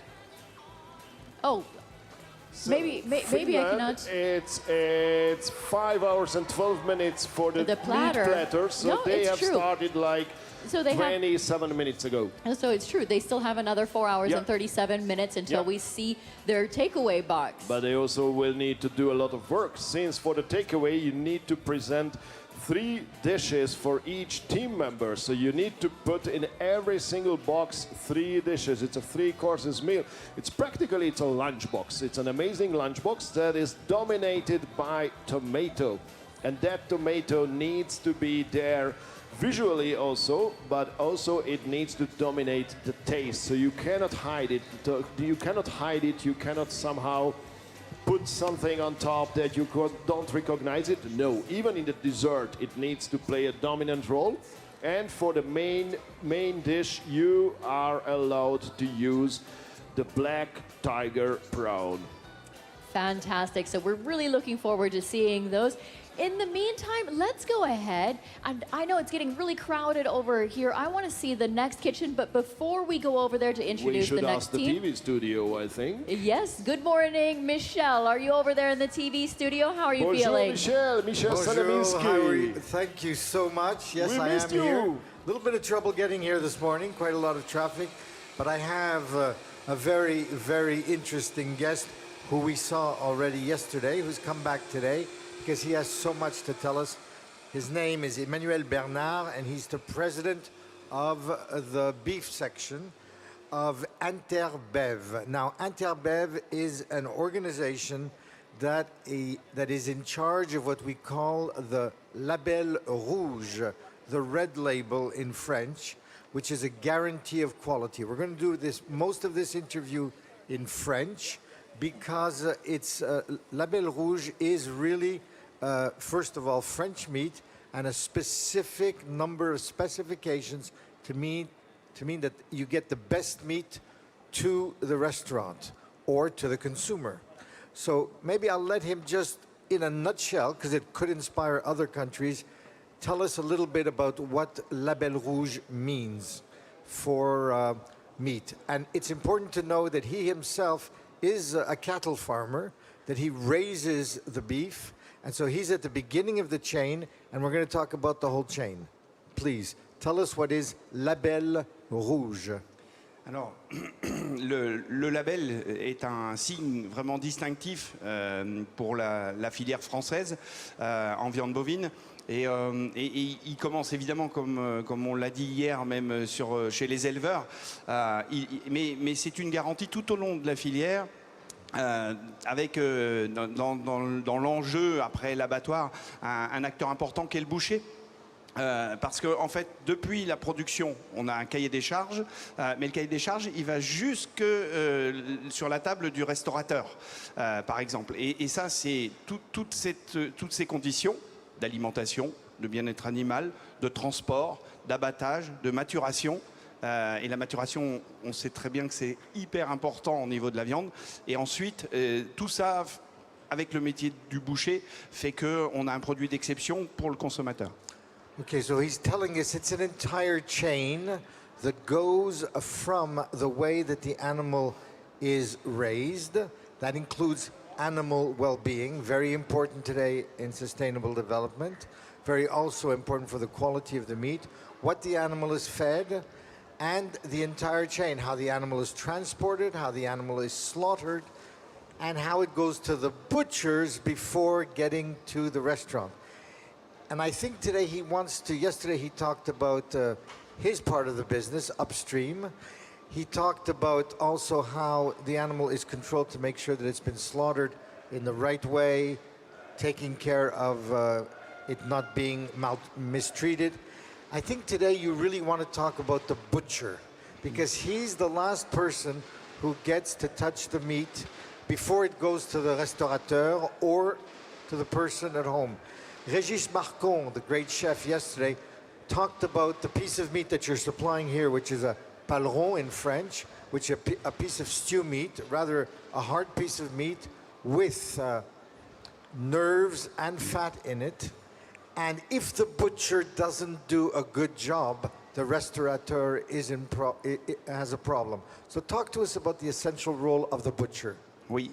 Alors, c'est ça qui est important et ça a été cité hier. D'ailleurs, je dirais, nous sommes fiers de fournir ce fameux produit d'exception qu'est le paleron, qui est une pièce caractéristique de la cuisine française. Et du coup, effectivement, tout le travail, et c'est cette fameuse filière longue, parce que entre l'éleveur et le restaurateur, il y a tous les éléments dont on parle pour réussir à satisfaire le consommateur. Et du coup, on est même dans une phase où il nous faut des contrats. Alors, quand je dis contrat, ça peut être, évidemment, c'est très formel, mais c'est quoi le contrat? C'est l'intérêt, c'est de savoir ce qu'attend le boucher, ce qu'attend éventuellement le chef, mais c'est ça qui est important pour que les éleveurs aussi puissent fournir le bon produit qui démarre par un animal et tout ça dans un cadre où il faut que chacun y retrouve aussi économiquement sa vie, il faut qu'il fasse sa vie, mais je pense que dans tout ce savoir-faire et dans tout ce qu'on a vu même hier dans le travail qui a été fait par les équipes, on s'aperçoit que tout dépend d'un grand nombre d'intervenants et ça a été évoqué hier, le fait que le boucher était un acteur incontournable. So once again, he repeats the fact that there is really a long list of people before it gets to the restaurateur. And one of the things is that there has to be a good connection between all of them, He also talks about that they need to earn a living. But before we actually get to that, I want to know one thing in terms of the maturation, the maturing of the meat. How does that work? Is the butcher the one who decides to keep the piece of meat for a certain amount of time? Is it the abattoir? How does the actual maturing of the meat? Because that's one of the key to tender and good tasting meat. How does that work? Alors, en fait, cet acte de maturation après l'abattoir, d'abord, il est très important. Et par exemple, pour le paleron, c'est très important parce qu'il y a une action très très spécifique dans la viande, c'est-à-dire qu'on a plusieurs éléments dans la viande, vous avez le muscle, vous avez le collagène et vous avez le gras. Et le fait d'avoir 12, 13, 14, 20 jours de maturation, le minimum étant 13-14 jours, mais on peut aller un peu plus loin. C'est cette action-là qui permet à la viande de prendre toute cette jutosité, ce goût, si important. Et donc ça, on le sait pour une grande partie de la carcasse, mais encore plus pour tous ces produits qu'il faut travailler. Et là, le travail, il est donc fait après l'abattoir, donc dans des frigos, mais il peut aussi être fait sous vide. C'est-à-dire que même le restaurateur peut travailler. Je pense qu'on a un travail aujourd'hui on va dire de recherche, entre guillemets, mais enfin d'expérimentation qui permet de dire qu'on a des conditions avec des frigos bien réglés pour le faire même en muscle. D'accord. So usually it's done at the slaughterhouse level, but because of the technology evolving and the fact that they study the characteristics of the meat, especially the paleron, the stew meat that they're supplying today to the Bocuse d'Or, when it's vacuum packed, the butcher can decide also to keep it for a while to mature. So it's a chain that's also got some flexibility about who intervenes at what moment for the best result.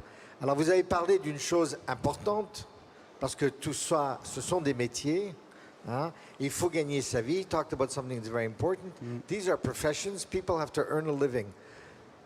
How does the label rouge enable people, because I imagine there's an extra cost involved because of the conditions and the quality and the demanding nature, how do you make sure that from the farm to the butcher, how do you make sure they earn a living and that they want to keep producing quality? Alors, effectivement, et la passion ne peut pas suffire. Mais comme je pense les chefs le savent aussi, il n'y a pas de problème là-dessus. Donc je parlais de contrat un peu, c'est tout simplement parce que je crois que je le disais hier, mais un éleveur qui fait du label, il met tout son élevage dans le label. C'est-à-dire que c'est pas le restaurateur, le chef qui va avoir ce produit-là. Il faut qu'il ait dans la tête que c'est tout l'élevage. Donc il y a forcément des produits qui peuvent pas passer en label, mais donc ce qui nécessite un engagement, on va dire général de l'élevage dans ça. Donc ce qui fait on calcule les coûts de production tout simplement. Et que dans la matière, dans l'enjeu du contrat, mais qu'est-ce qu'on dit? On dit, écoutez, voilà, vous avez besoin de tel type d'animal, de tel type de muscle, et du coup... Des races aussi, vous avez parlé des races. Telle race. Et là, c'est très clair, hein, toute cette histoire que l'on a en France avec ces races et ces paysages, elle est aussi parce qu'il y a eu de la passion, mais il faut de l'économie, et en plus ça génère de l'économie. Donc tout ça pour dire qu'il y a des prix que l'on connaît aujourd'hui de transactions, en dessous desquels l'éleveur il peut pas vivre. Donc tout ça, et ça je pense qu'on a chez les bouchers, chez les restaurateurs, cette notion, on ne peut pas avoir la meilleure gastronomie du monde en France ou vraiment être au top sans avoir des producteurs qui soient rémunérés à la hauteur de cet engagement. Et donc c'est une relation gagnant-gagnant, et c'est pour faire perdurer cette action de... La gastronomie, je pense, elle est importante pour notre pays. À la fois, je vous disais, hein, sur le côté territoire, mais pour le tourisme. Je pense qu'il y a beaucoup de touristes qui viennent en France et qui veulent découvrir les produits français. Donc on a une complémentarité, on a un intérêt commun, quoi. So it's a really interesting way of presenting this in a holistic way. His first point, which I liked very much, was that passion is not enough. You have to find the right balance between passion and economic requirements. So that means that, first of all, as someone who raises Charolais beef in the Nièvre region, one of the great French breeds, he says you've got to start by raising the right cattle in the right conditions. That's the very start. Then we go on throughout this process to make sure that we get the best gastronomic product. So what does that mean? It means that there has to be communication between the various people. It's a win-win situation.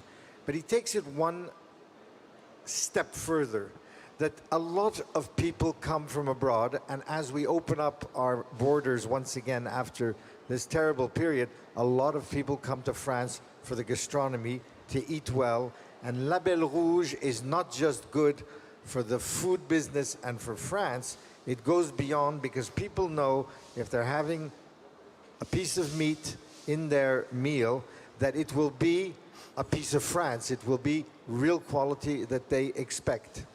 Donc, sur ce, comment est-ce que vous assurez tout ça? How do you ensure all of this? Because you're talking about a very complex series. So how do you make sure that it's not just, oh, okay, how do you make sure this is truly applied? You talked about a contract. How do you ensure the contract is carried out to the fullest? Because we have the fullest, because you have a big chain that you have to control. Alors, finalement, c'est relativement simple. C'est-à-dire que si, pas si je veux simple dire, que ça. Vous avez une traçabilité à l'animal.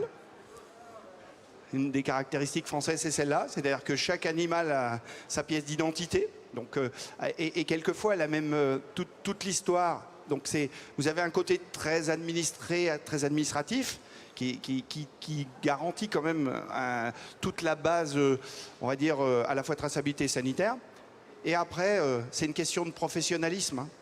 Je pense qu'à chaque maillon, vous avez cité les éleveurs, tout le monde du négoce, l'abatteur, le transporteur, tout le monde. Et en réalité, vous avez évidemment des gens passionnés, mais très professionnels. Oui, mais comment vous assurez ça? C'est vous qui l'assurez ou vous faites appel à des gens indépendants? Non, en fait, d'abord, quand je parle de contrat, ce sont des choses très formalisées.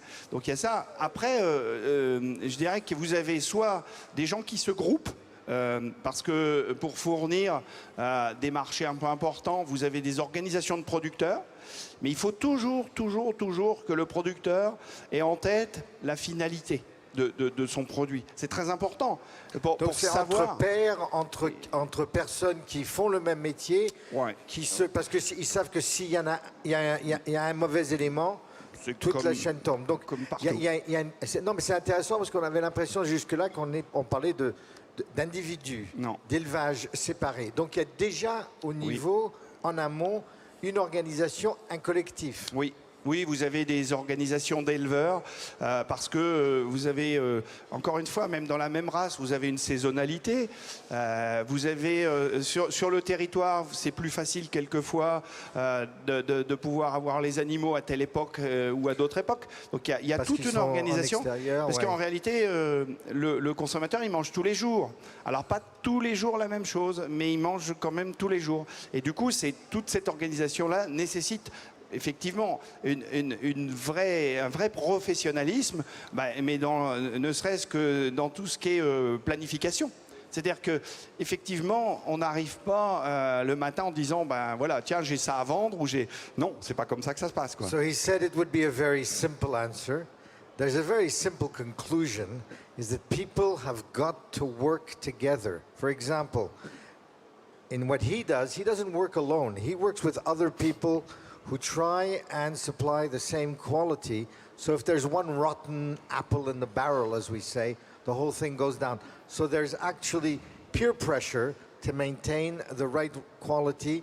There are such things as seasonal aspects, where the animals can actually go outside, etc. So we're talking about the Label Rouge, to conclude, really includes from A to Z, from the field to the fork, to the consumer's mouth. It's a process where people work together to make sure that they satisfy the end user. I wanted to thank Emmanuel Bernard, for coming on the set today, for giving us all these details, because it's always important to know what goes on in the background. People forget how much work, dedication and cooperation there is. Merci beaucoup pour nous avoir donné presque j'allais dire, ce voyage à l'intérieur même de la filière. Merci à vous en tout cas, c'était très intéressant. Très bonne matinée. Maybe might be something going on. Let's have a video first to explain what we've just talked about. Thank you again, Emmanuel.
Bread is at the heart of life.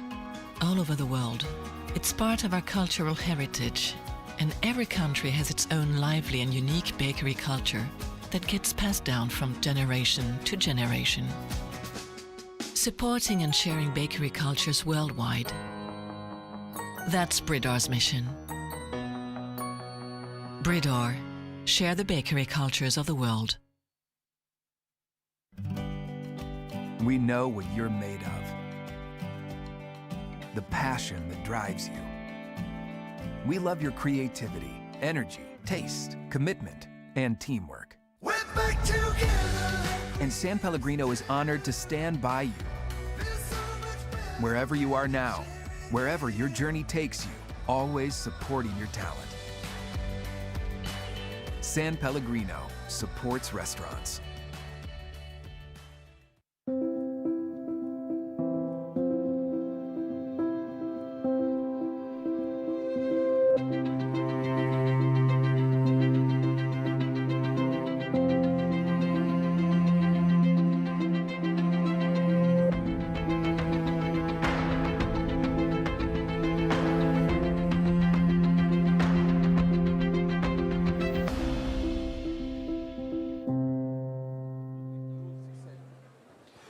Luis Ubeira for Team Chile, and let's check out their video, and then we will see some important and very interesting things, because they have some specialties. I think you will be amazed to see them.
So here we are in front of the kitchen for Team Chile. It's getting really crowded over here because we're almost towards the end of the kitchens as we've made our way through the entire arena here. And so now we're with Sebastian. Now, Sebastian, your team has been working for, it's not that long into the competition yet.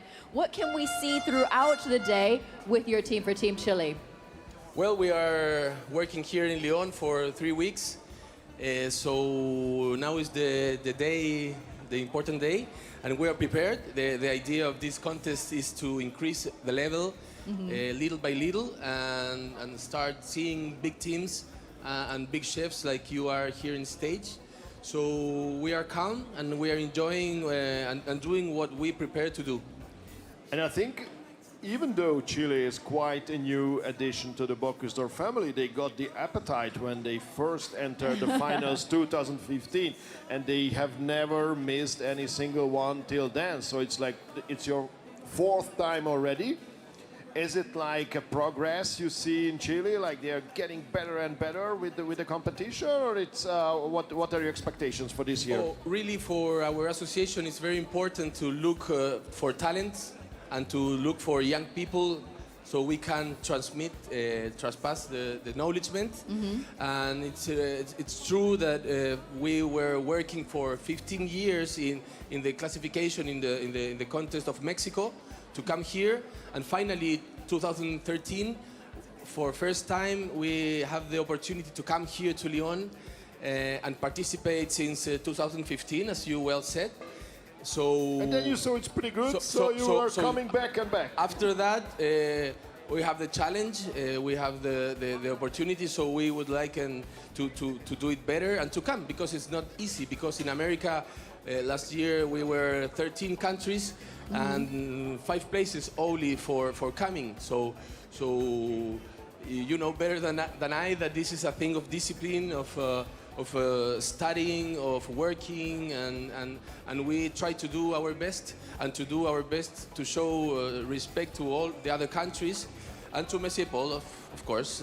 So let me explain a little bit for our viewers at home. So what Sebastian is explaining is the contest for the Americas is one of the lead-in competitions in order to get to this finale that's here. So this world stage that's here. So that competition with the Americas, there was 13 teams that were competing for 5 slots to be able to have the privilege of coming here for the finale. And I wanted to showcase your amazing box and also your booklet with the menu, because it has a very, very special design. And this design is made by your own candidate, which is quite amazing. Can we show it on camera, please? Yes, I will show you our case. Maybe first the booklet, because the design is easier to see over there. Well, so our candidate, Luis Ubeira, it's an artist. He is an artisan and a very nice cook. And also he paint, and he designed by his own this design that is represent an ethnic design, and it's a unique thing that is as well in the box, as you can see, and then we make some decorations with the same shape, the same design. Yeah, he even mentioned in an interview that if he were not a chef, he would be a painter or a sculptor. So this is actually, I think, a great combination. And you also have a very unique design for the box, because you mentioned it's a takeaway box, but you are also coming from far, far away. So why do you have this shape? Some of the teams had huge boxes. Yes, I mean, we have to travel 14 hours from South America to here. And you know, nowadays, every time the bags are not well treated, so we have to design a box that have to be stackable and to bring it here to make it. We made it here because that's why it's like that. Okay, so it's actually it's more real life, because even if you work in a restaurant and you have to store many of these boxes, yeah, you need a flat pack. It's a huge advantage to make them stackable and to be able to have a lot of in your storage. Yeah, I mean the international committee think in this takeaway theme because of the situation COVID, and all the chefs we have to reinvent it ourselves.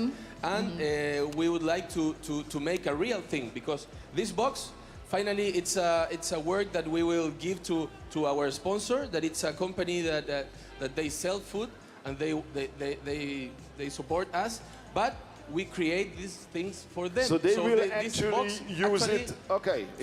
For Christmas, this company will give the present to all the clients with our box. That's very cute. Sustainability. Yeah. That's fantastic. Very cute and also very smart. Yeah. One final question to you. Like coming from South America, we all know that tomatoes come from South America. Is it a big advantage for you, or you think Italians will have more advantage with this? No, I really think that the ingredient or the origin of the ingredients are not that much important, because finally the tomatoes are from America, from South America, but we didn't have the same tomatoes that we were using in the contest, because these tomatoes were provided by Metro, and we don't have Metro in Chile, so we practiced with tomatoes that were almost the same, but not the same. And finally here, that's why we arrived 3 weeks before to work with the same ingredients, because even the shrimp, even the paleron, the meat, the beef, we didn't have it exactly in all the countries from South America. I talked for them as well. So the tomato, it's a challenge. It's a challenge because to think in a menu, normally the rules are not to repeat the ingredients. So it's a challenge to make starter tomato, main course tomato, dessert tomato. It's a real challenge. So we are happy, and our candidate works a lot with tomato. We are thinking tomato. You're dreaming in tomatoes. Dreaming tomato, Now living all the tomatoes. restaurants in Santiago now offering tomato menus. Okay, well, thank you so much, Sebastian, and good luck for your team. We're looking forward to seeing more from your kitchen in just a short while. And now we'll leave you for a few minutes, but we'll be back in around 10. Thank you very much. See you. Thank you.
Bread is at the heart of life. All over the world, it's part of our cultural heritage, and every country has its own lively and unique bakery culture that gets passed down from generation to generation. Supporting and sharing bakery cultures worldwide. That's Bridor's mission. Bridor, share the bakery cultures of the world.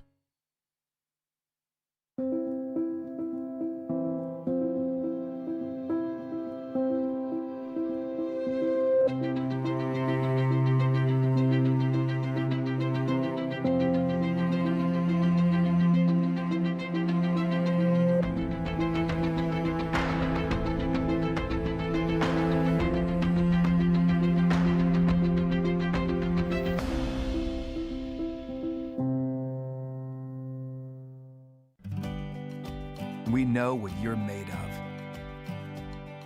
The passion that drives you. We love your creativity, energy, taste, commitment, and teamwork. We're back together. And San Pellegrino is honored to stand by you. Wherever you are now, wherever your journey takes you, always supporting your talent. San Pellegrino supports restaurants.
Ce qui nous anime, nous les chefs, c'est de progresser sans cesse pour viser le meilleur. Et ça, c'est un travail d'équipe. Depuis plus de 75 ans, Elévire professionnels nous accompagnent avec toute l'excellence de son savoir-faire crémier normand. Chaque jour, ils sont à nos côtés pour nous aider à transmettre notre passion et à faire vivre des émotions partout dans le monde. Alors ensemble, faisons rayonner l'excellence à la française.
With every cup, we cultivate some of the finest coffee in the world.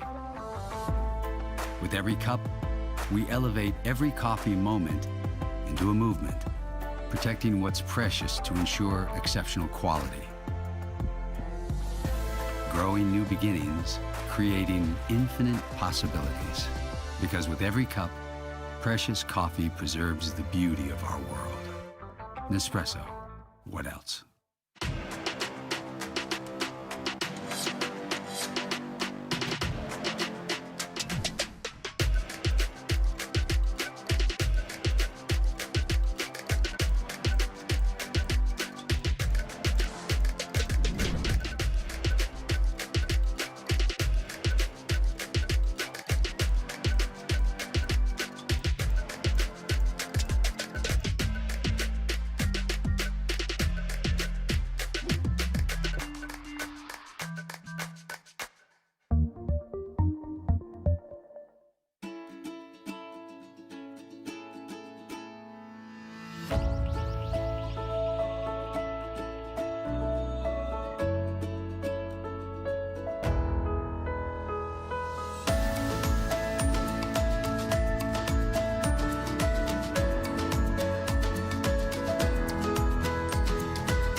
Écoutez, j'ai l'énorme plaisir d'avoir Blandine Daugenay devant moi avec des très très savoureuses viennoiseries. Il va falloir que j'attende la fin de l'entretien, me dit-elle, pour pouvoir les goûter. Elle est directrice marketing EMEA, Europe, Middle East, Afrique. C'est-à-dire tout le bassin, toute l'Europe et tout le bassin méditerranéen et le Proche-Orient. Alors, je vais vous poser une petite colle là ce matin. Je sais que vous avez regardé un peu Google, mais vous n'avez pas toute la réponse. Pourquoi ce produit, qui est la quintessence de la pâtisserie légère, surtout pour le matin et les goûters en France, pourquoi est-ce que ce dessert s'appelle viennoiserie? Why is this very typical French dessert known as a viennoiserie, a Viennese piece of bread and cake? Viennoiserie, pourquoi? Eh bien, contrairement à ce qu'on peut penser, la viennoiserie ne viendrait pas de France, et plutôt d'une... Ça ne vient pas de la ville de Vienne, ici, tout près de Lyon? Je crois que c'est plutôt Vienne, en Autriche. Ah. Mais je vais vous laisser raconter l'histoire. Je vous raconte l'histoire rapidement parce qu'on me dit que je suis trop bavard, mais ça vaut la peine. La forme du croissant, ça vient parce qu'à Vienne, au début du XXe siècle, il y a eu la victoire, c'est une grande rivalité entre l'Empire austro-hongrois et l'Empire ottoman, donc la Turquie et son rayonnement. Et quand ils ont gagné cette bataille contre l'Empire ottoman, ils ont voulu célébrer ça et ils ont donc fait ce gâteau, cette délice en forme de croissant. Donc le mot croissant, qu'on utilise d'ailleurs dans toutes les langues du monde, je veux dire, on ne dit pas crescent, on dit croissant, vient de Vienne et vient pour célébrer une victoire contre l'Empire ottoman. Vous voyez, donc ça vient de loin et c'est le produit vraiment par excellence de la France dans cette gamme. So, viennoiserie, the Viennese cake, in the same way we say danishes for some types of cakes in English, comes from the fact that the Austro-Hungarian Empire was victorious over the Ottoman Empire, and therefore the bakers of Vienna made crescent-shaped cakes. Voilà, c'est pour la partie historique. Maintenant, on va parler du présent. Alors, votre grande actualité. Alors d'abord, oui, expliquez-nous en quelques mots Bridor, votre entreprise Bridor, et qu'est-ce que ça représente en termes de qualité? Pourquoi vous êtes là et partenaire du Bocuse d'Or? Alors, Bridor, nous sommes fabricants de pain viennoiserie premium surgelé. Nous combinons savoir-faire boulanger et excellence industrielle. Et nous sommes une entreprise bretonne qui est jeune, qui a un peu plus de 30 ans. Et nos produits sont fabriqués donc en France, et on a aussi des usines Nord-Amérique, et sont exportés dans plus de 100 pays dans le monde. Nous travaillons le pain, la viennoiserie, c'est vraiment notre cœur de métier. Nous avons aussi de la pâtisserie et du snacking. Depuis très longtemps, nous sommes connectés avec le monde des chefs. Nous avons des collections signées par des chefs, et notamment je pense au partenariat qui remonte le plus loin avec la maison Le Nôtre, il y a plus de 20 ans, où nous avons une gamme dédiée de pains, de petits pains de table pour accompagner les plats dans la restauration à table, et aussi de viennoiserie. So Bridor is really the ultimate quality brand in France, combining the know-how of top-level bakers and chefs. They began with a partnership with Le Nôtre many years ago, one of the great French caterers and restaurants and food shops. And so they have found the way to make the link between the traditional and the refined baking techniques and the fact of processing them so they can export them to up to 100 countries. And so they have bread and viennoiserie. I'm trying to do I know I talk a lot, but I want to do this interview quickly because I want to taste this. So tell us about your latest initiative with someone who is actually the president this year of the Bocuse d'Or, Pierre Hermé. And what we have in front of us is a collection that you really worked on and created with Pierre Hermé. Oui. Tell us the story. Alors c'est vraiment une belle rencontre avec Monsieur Pierre Hermé et Bridor. Et il y avait vraiment la volonté commune de développer une gamme iconique, une gamme d'exception, et l'envie de faire du beau travail ensemble. Donc on a une très jolie collaboration. Monsieur Hermé est venu dans nos usines échanger avec nos équipes de R&D. Et en fait, ce genre de partenariat nous fait aller plus loin, nous fait nous dépasser. En termes de feuilletage, d'aspect visuel, de goût, on est allé plus loin que ce qu'on savait faire. Et voilà, c'est une belle collaboration. Pierre Hermé a défini le cahier des charges de cette collection, un cahier des charges très précis. Il a apporté autant de soins et il a été très méticuleux sur ce cahier des charges, comme il le fait avec ses créations, notamment en particulier sur les ingrédients, le sourcing des ingrédients. Pour lui, c'était vraiment important d'avoir un sourcing spécifique. Donc dans notre collection, nous avons du beurre breton, du blé français, des œufs de poule élevés en plein air, un chocolat pur origine Madagascar. Enfin, on a vraiment travaillé sur les matières premières.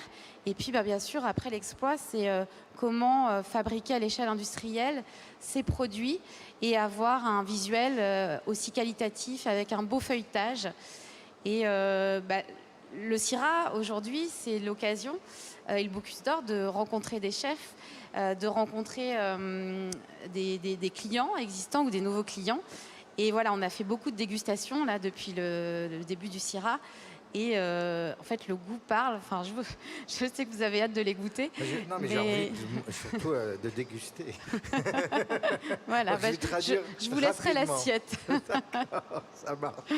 So, it's very important because the collaboration with Pierre Hermé was really to make an iconic product. And it was really not just Pierre Hermé saying, I'll put my stamp on it. He came in, he collaborated with them, he went to their production centers, he looked at how they worked the material, and it allowed them to think about their own production methods in terms of getting the most excellent results. He defined specifications, he was very demanding on the ingredients, the Brittany butter, the quality of the eggs, special chocolate from Madagascar.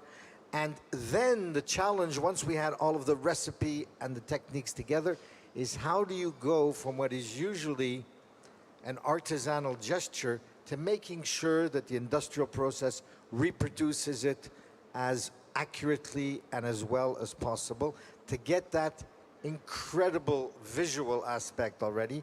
But the other thing, which is very difficult to get when you travel in the world, to get that incredible flakiness that we associate with a French croissant or a French pain au chocolat. Can you give us, before you hand the plate over to me, so I know what I'm eating, a description of what we see here on the plate? Oui, tout à fait. Alors ici, nous avons un petit pain au chocolat, ce qu'on appelle en format lunch. Donc c'est vraiment dédié à l'hôtellerie pour les buffets de petit déjeuner. Et donc ce pain au chocolat est fait avec ce chocolat pure origine Madagascar, ce qui rend le goût vraiment très particulier. On n'est pas sur un chocolat sucré. C'est vraiment un chocolat qui est signé et qui apporte du caractère. Très contemporain finalement. Voilà. Et moi j'appelle ça, c'est un petit pain au chocolat d'adulte, même si les enfants l'adorent, mes enfants l'adorent, mais vraiment le goût est très différent de ce qu'on a l'habitude de goûter. Ensuite, nous avons différentes viennoiseries gourmandes. Donc, dans la collection, nous avons 5 produits. Là, je vous en montre 3. Mais j'ai pas tout? Non, vous n'avez pas tout. Mais je pourrais revenir peut-être après. Venez nous voir sur notre stand. D'accord. Ici, nous avons une réinterprétation du chausson pomme. Donc, ce triangle aux pommes, compote de pommes françaises, des pommes rainettes, relevé avec de la cannelle de Ceylan. Et sur le topping, on a une brisure de crêpe dentelle, ce qui apporte du goût, mais aussi du croustillant. Donc, il y a un bon équilibre. Et à côté, vous avez un croissant fourré à la pâte d'amande. Les amandes viennent de Californie. Et pâte d'amande, jus de citron de Sicile. Donc il y a un beau mélange entre voilà, l'acidité du citron et le goût de la pâte d'amande. Et en topping, nous avons des éclats de millet qui donnent un petit croquant, en fait, aussi intéressant. Donc on a vraiment travaillé dans le détail, évidemment, avec Monsieur Hermé. Et voilà, et donc il nous a accompagné des recettes, l'évaluation des recettes, transposition industrielle, pour valider que la qualité était vraiment au niveau. Au rendez-vous. Tout à fait. Okay, I'm not going to translate for long because I really want to eat soon. The pain au chocolat, a mini pain au chocolat, is really not very sweet. She calls it an adult pain au chocolat. Of course, children can eat it, but it's in line with what's happening today. Less sugar, more taste, and that famous Madagascar chocolate to really bring out the very best of the taste of the chocolate and the texture. The next one is a chausson. It's an apple-filled croissant-type pastry with cinnamon from what country was it again? From Sri Lanka. And it's got a very special topping. So you have both the flakiness and the crispiness. And last but not least, our famous croissant, which has a secret ingredient inside. I'm not even going to say what it is, because I want people to come onto your stand here at the Syrah and taste it. I will only be eating 3. I think they have a few more over there. But I'll give you one little hint. It's got both something smooth and sweet and something a little tangy and citrusy. So we're constantly innovating, and I think that with Pierre Hermé, you've probably done a fairly good job. So thank you very much. Merci vraiment d'être venu nous mettre l'eau à la bouche ce matin. Et moi, le plus beau cadeau que j'ai aussi eu un peu de champagne hier. Ça fait partie du plaisir de ce que je fais ici. Merci beaucoup, Blandine, d'être venue nous voir. Et je viens vous voir tout à l'heure encore sur le stand pour mon goûter. Merci à vous. Voilà, on va regarder beaucoup. un petit vidéo de ce que vous faites. Et à très bientôt. Merci. Merci. Au revoir. Bread is at the heart of life, all over the world. It's part of our cultural heritage, and every country has its own lively and unique bakery culture that gets passed down from generation to generation. Supporting and sharing bakery cultures worldwide. That's Bridor's mission. Bridor, share the bakery cultures of the world.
So back to the kitchen boxes. We have 2 more teams to present you, and the first one will be Thailand, and it will be really, really colorful. But first, let's check out their video.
So this was the perfect video for waking up.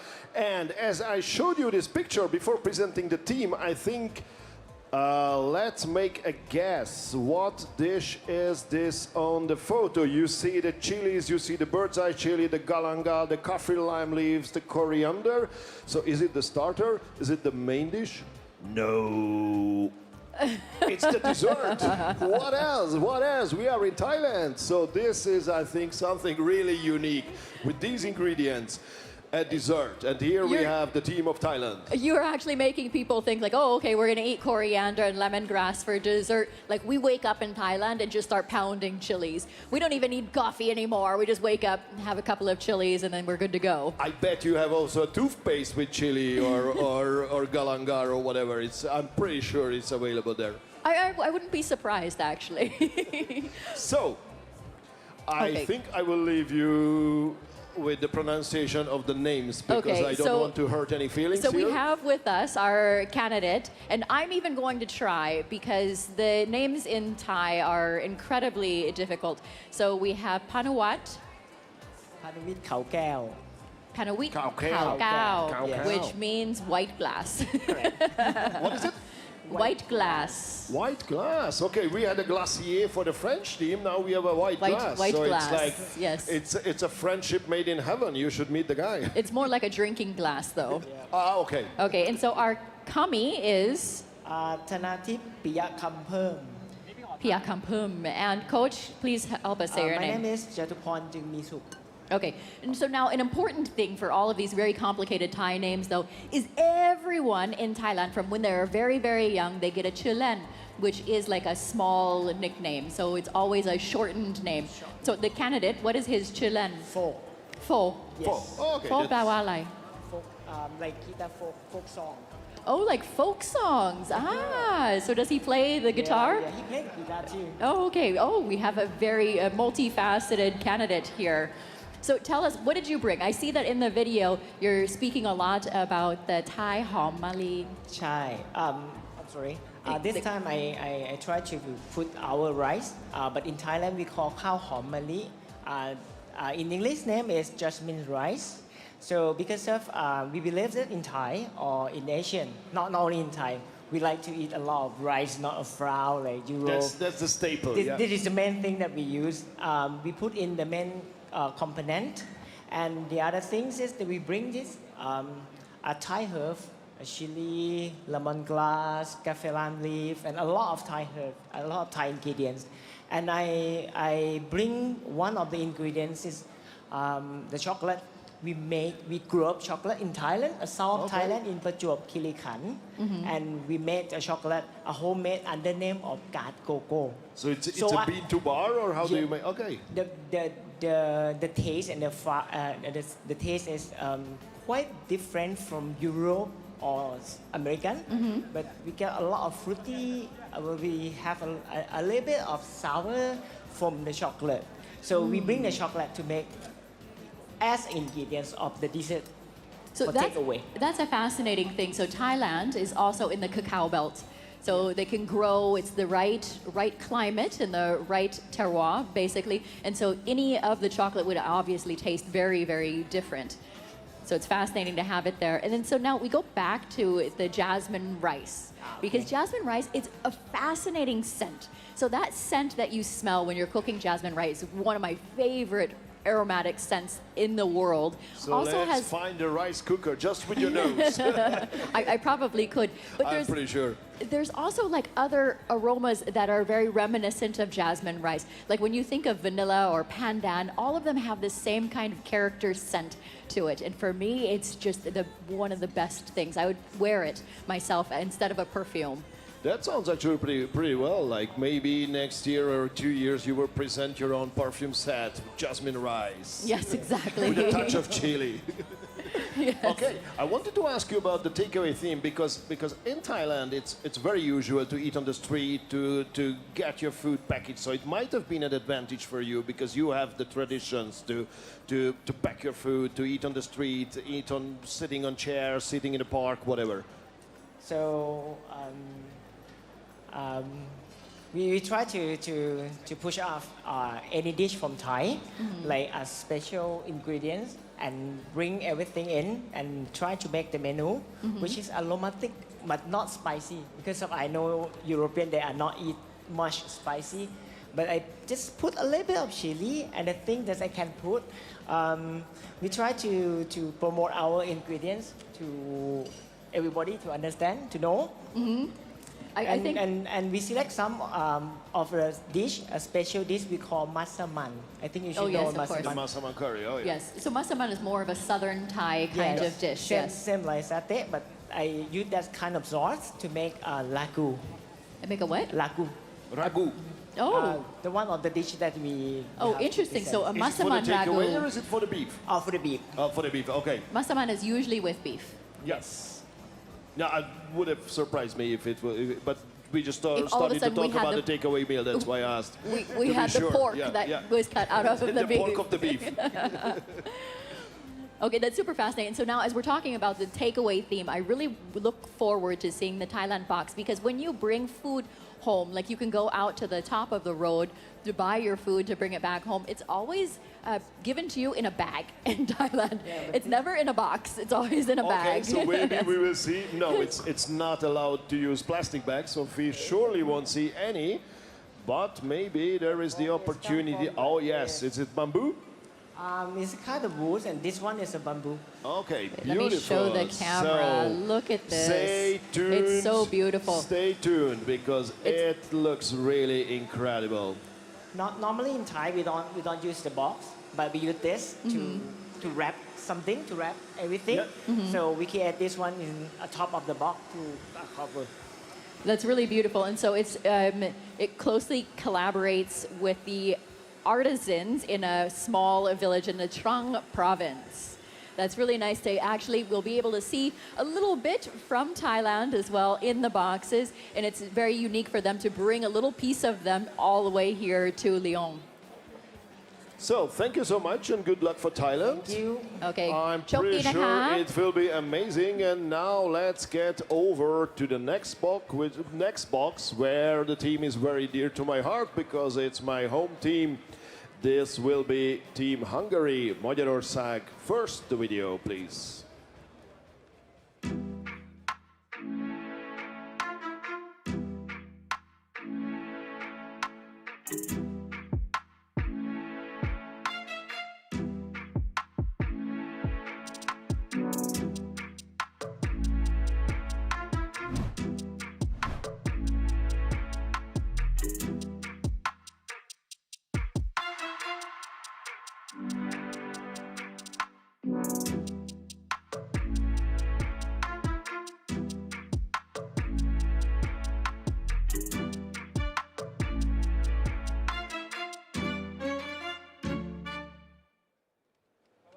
So this is Magyarország Team Hungary, and first, before we get to the team, I think you might see a familiar face here, and we will talk to Tamás Szél, who was the winner of 2016 Bocuse d'Or Europe and then ended up on 4th place here in Lyon the next year, 2017. So he has some experience with the Bocuse d'Or. And there are even some supporters, so I think it's getting noisier and noisier.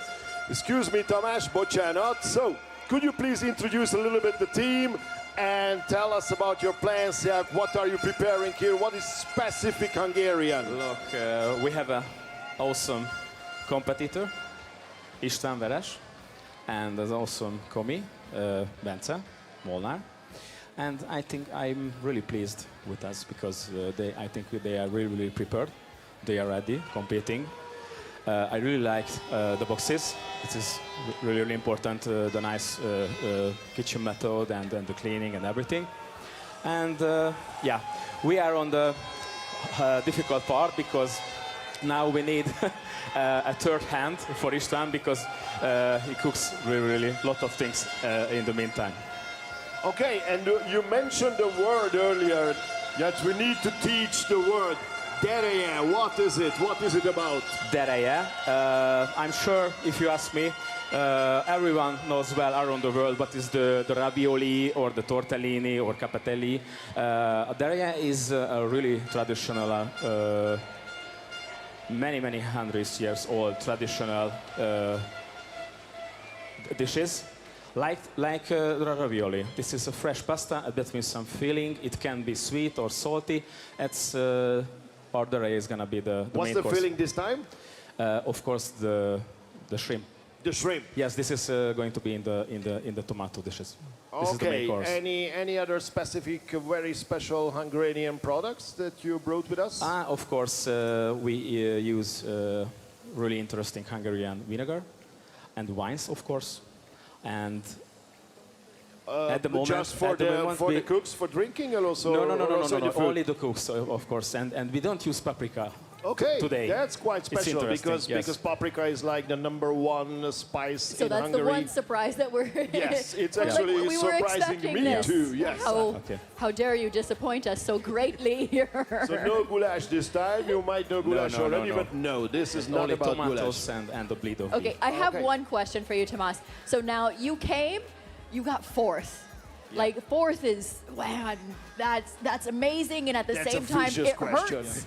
It hurts. Have you come in with the team as the coach with a vengeance? Are you coming in strong, like fire blazing behind you? Look, I'm a really curious guy, so I competed 4 times in my life, and I was judges 3 times, and this is the first time I am a coach now. So it's really interesting. It's demanding, more demanding than being in the middle of the box, I think.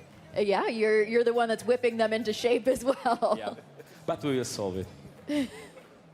Okay, thank you so much, Tomas. And quite interestingly, we don't stop with the topic Hungary because we have more for you to offer about Budapest. If the TV studio is ready, then I think this is the time to talk about it. We're almost ready. I have my guest here, Andras, but we're missing you. We want you to come and join us, please, because I don't speak very good Magyar, you know.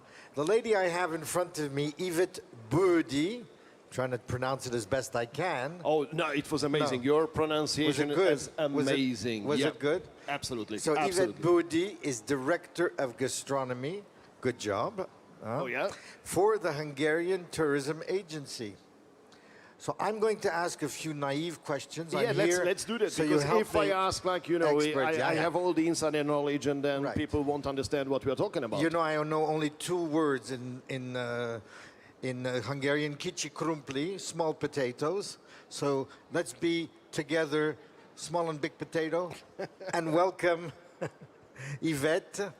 So Yvette, let's begin before talking about all the wonderful things, because you are the Hungarian Tourism Agency, that people can see, experience, eat and drink in your wonderful country. I've been there, and I can agree that it's really a wonderful place for all the senses. I want you to talk to us about the fact that you are now becoming an integral part of the Bocuse d'Or. What's the next thing that will be happening with the Bocuse d'Or in Hungary?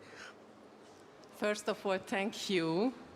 And it's my honor to greet this special audience here on behalf of the Hungarian Tourism Agency.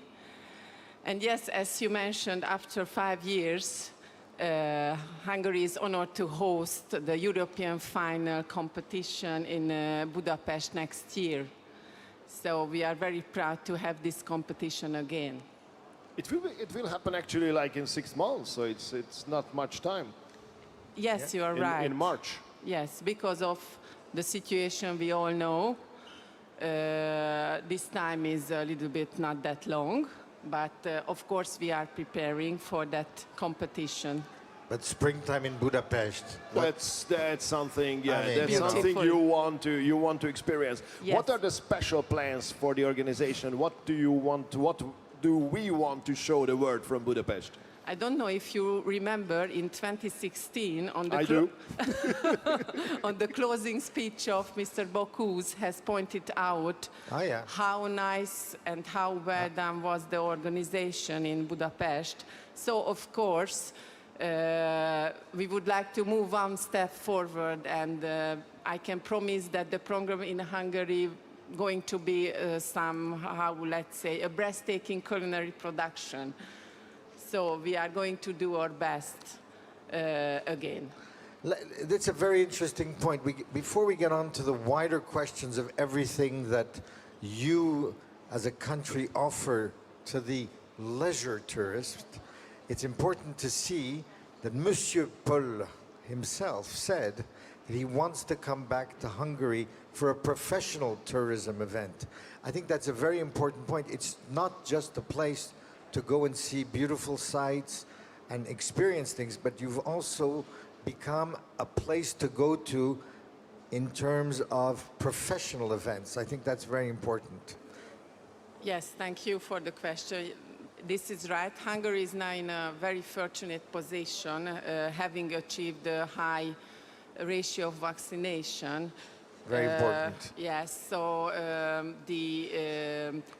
domestic tourism boosts excellent numbers, and thanks to it, the international tourism has showed an incredible rise in the last 3 months, let's say during the summer. And as you mentioned, not only for leisure tourism, Hungary is offering many organizations and many programs for those who are coming to visit us for a special reason. Let's talk about just right now in Hungary is going on a very important exhibition for the nature. For nature, yeah. Yes. Okay, so let's talk about general tourism. People have, like you were saying on the stand, that goulash is the only thing you guys eat Let's for talk breakfast, food, lunch, finally. and supper, you know? Finally, But- let's talk food and wine. Let's yeah? go for food. After all, she's in charge of astronomy. paprika. What can people expect and be surprised with above the cliches of the goulash, etc.? What kind of gastronomy do you have? As we see, like not even in the kitchen box, there is no paprika. No so paprika. Hungary is famous for paprika, Absolutely. but no, this Yes. is a no-go zone for Way paprika beyond. this time. When you go to the market in Thank you. Budapest, you realize the huge variety. So tell us about the gastronomy. What's beyond paprika? Yes, I think we have developed, our gastronomy has developed a lot in the last decade, and we would like to come from the shadow of paprika, as you mentioned, and we are offering very, how can I say, new ingredients and new foods for all who are coming to visit us. And you have some pretty good wine as well, Yes, from of what I course. remember.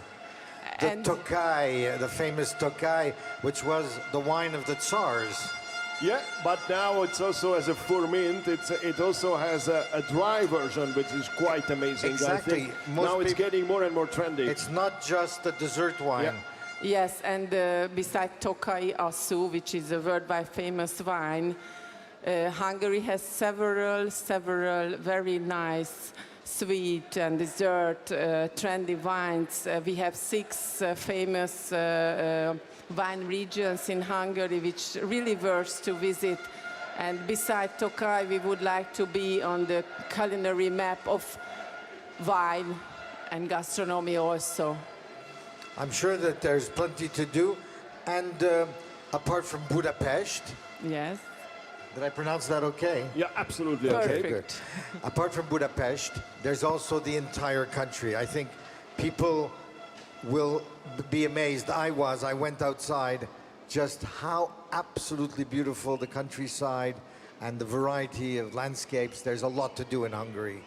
Yes, that's right. And we are working on targeting people who are coming from abroad to Budapest to spend more nights in our countryside, even in the west or the eastern part, in the nature, or wine lovers or gastronomy lovers can find their best way to spend their time here in Hungary. And I think it's important to mention that obviously everyone knows goulash, or I hope everyone knows goulash, and then maybe even langosh. But we also have, like, on a very, very high fine dining level, we have now great restaurants that can offer contemporary Hungarian food. So really nice, really modern contemporary Hungarian food.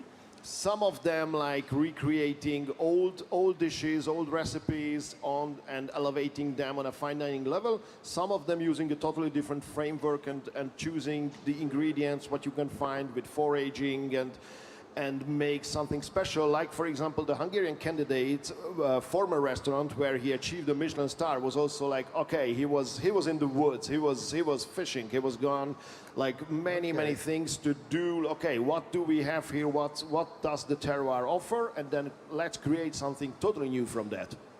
Well, listen, I know you know something about eating. You've just given me one more reason to want to go there.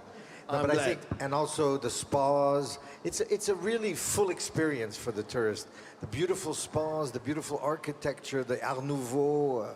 I mean, it's really a dream place. Yes, many attractions are offering in our country. You can visit, or all the visitors can visit, from the spas, from the cultural treasures we have all around, not only in Budapest, but in Hungary, the castles. We have several things to visit. Yes. Okay, so I also have a friend now. I have a second friend, I hope, from Hungary. Thank you so much for having come onto the set, and thank you so much for having helped me out here. Thank you for having me, Michel. This has been Thank great. you, and we are looking forward hosting the Bocuse next year in Budapest. I'm going to try and get them to send me there so I can be with András and experience that as well. Thank you so much. Thank you very much. I think we have now the opportunity to show you a bit on the screen, like from these treasures we mentioned. Let's go. Thank you. Thank you.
If anyone is surprised by where we are with all of this ruckus, you would be able to tell that we are here on the floor for the Bocuse d'Or here in Lyon at Syrah on day 2. And of course, we have a very big competitor that is on the floor that happens to be from the neighboring area here in Lyon. So there is a huge ruckus. He's got so many supporters that are here to support for Team France. So it's getting louder and louder, even though it's still very early here in the morning.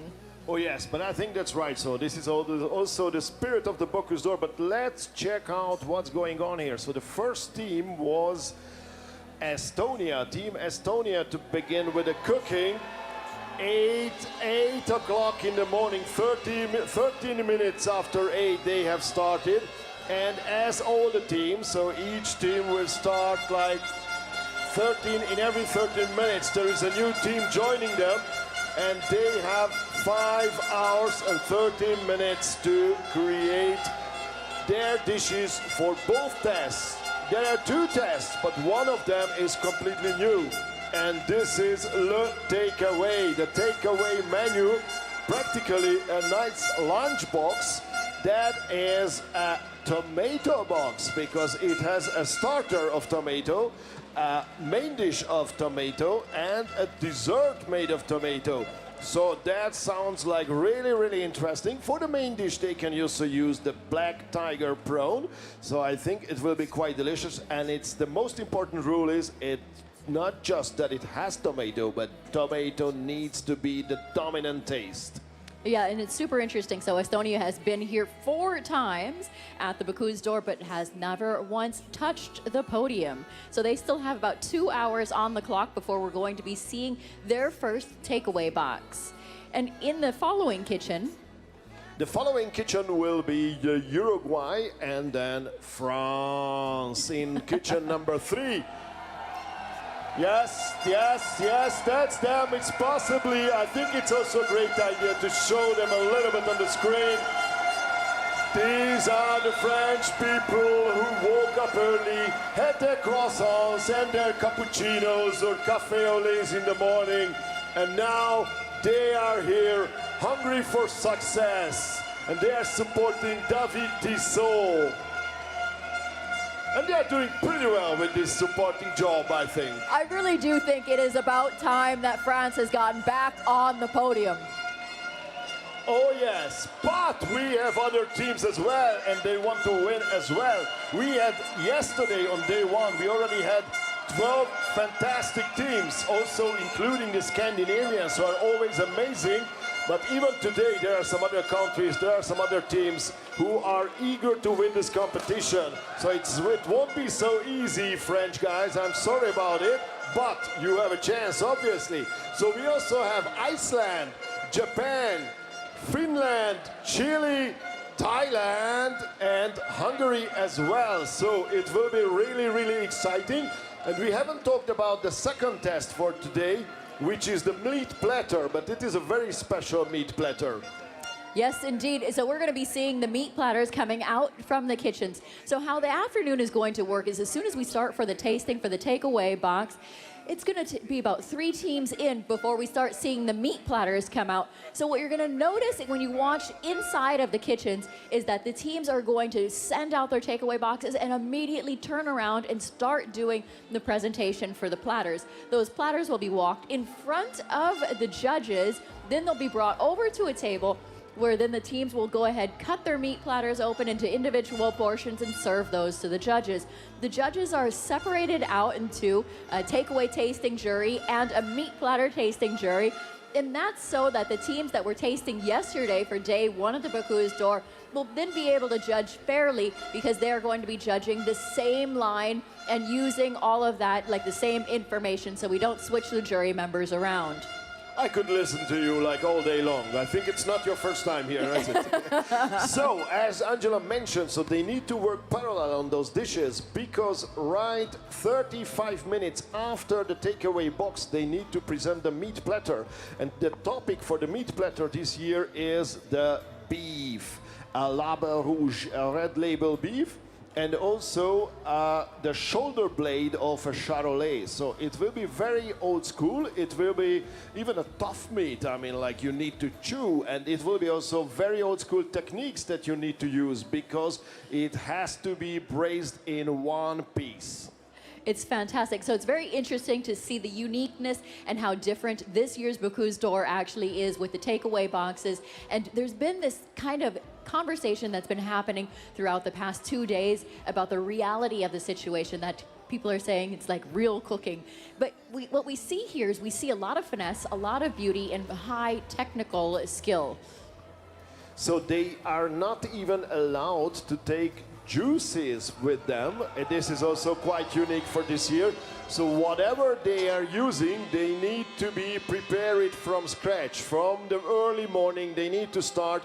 And if they want to make a juice, if they want to make a jus, then they need to start very early with that. Otherwise, there is no chance to get all those amazing flavors from the spices, from the meat, maybe from the bones, whatever they need for their dishes. So this is really something totally unique and totally new. And I think this is really the great thing of the Bocuse d'Or, that it's not like, okay, we had some rules created over 30 years ago, let's stick to them. No, this will be reinvented. This is not following the trends, but trying to get ahead of the trends and set the trends for the future generations.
Well, here we are. We're in front of the kitchen here on the arena. We were just appreciating the great music, and of course the teams are really starting to wake up right now.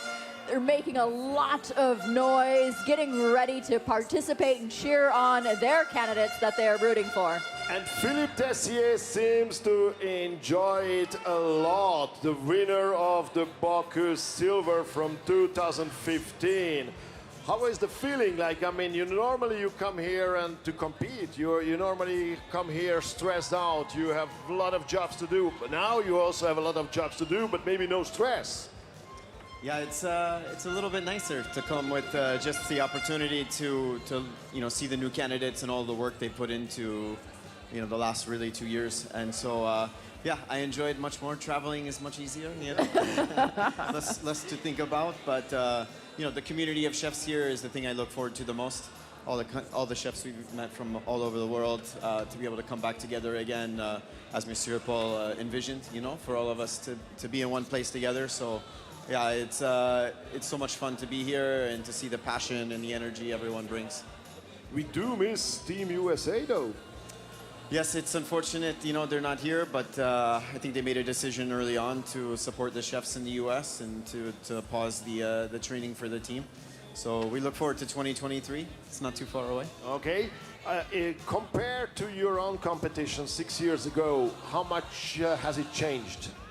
Yeah, I mean, I think if you see the kitchens behind us, you know, it's been positioned differently now. So it's really nice to see the chefs working next to the commis, a little more space. So just the structure of that is really nice. And then, you know, the themes have changed and evolved quite a bit. So the takeaway has been quite interesting to watch. Yeah, the world has changed around us as well. I must say I'm not jealous of this challenge, but okay.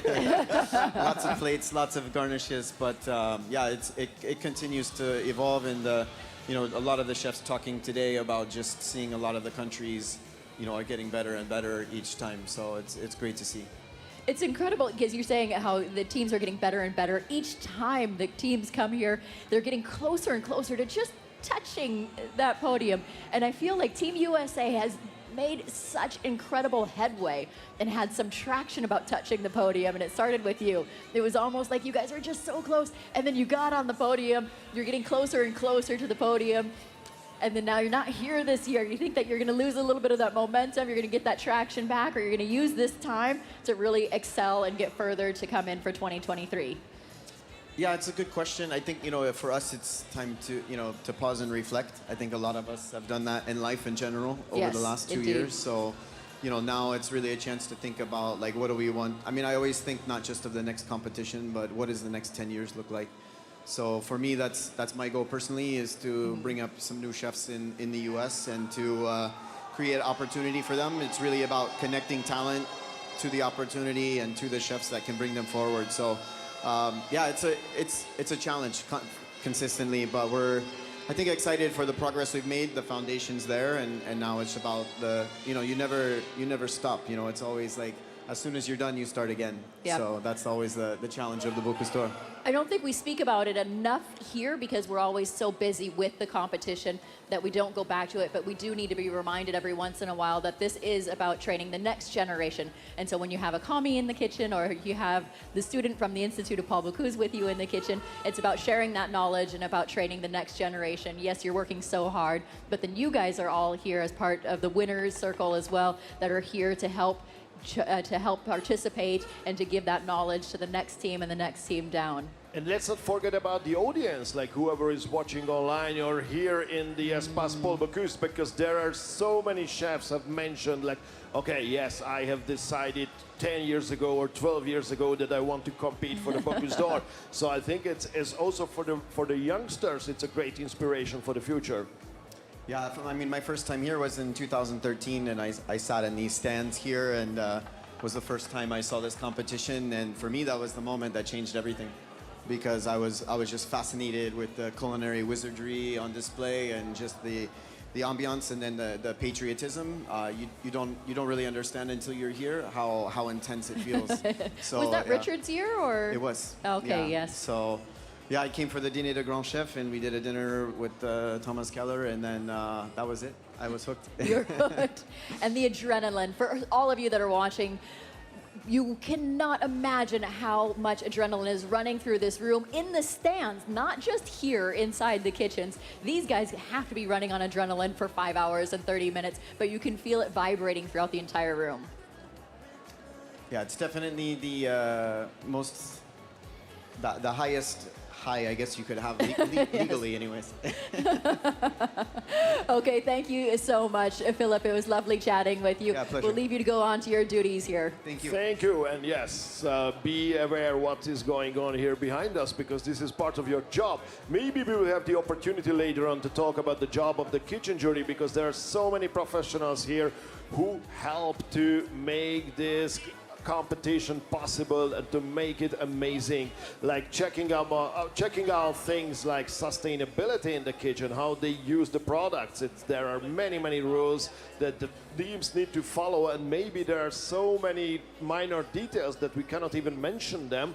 But it's really important for the International Organizing Committee to create rules that are really supporting a meaningful future. So I think it's worth to watch, and it's really fantastic to see. And as you can see on the big screen, in less than 2 hours, we will be able to see the first lunchbox, le takeaway of Team Estonia of Artur Kazaritsky and his commis. And yes, now they wake up, the Estonians. They held the competition Bocuse Europe in Tallinn, Estonia last year, and now they are here. Now they want to prove that they are well prepared. But we also have some other amazing countries, so let's check around and see what they are doing.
have here Jens Peter Kolbeck as a member of the committee, and I need to make people remember a few. I mean, I think they are all familiar with your face because you are like an old piece of furniture for the Bocuse d'Or, a very beloved piece of furniture. You are there every single time, and I had a very special moment with you, a very special experience back in Budapest for the Bocuse d'Or Europe 2016, where you still did your job despite having a broken leg. Oh, goodness. That's dedication. He just doesn't give up. Yes, this is the dedication. This is something I think that is really specific for the Bocuse d'Or. It doesn't matter because when you are a chef, you're always there, and special for the family.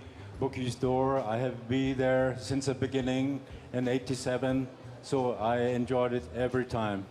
There is no Bocuse d'Or without Jens Peter and what is your job now? You take care of the commis. What does it mean? We talked about the commis, like the teams have their own commis as well, but also there is a local commis from the Institute Paul Bocuse.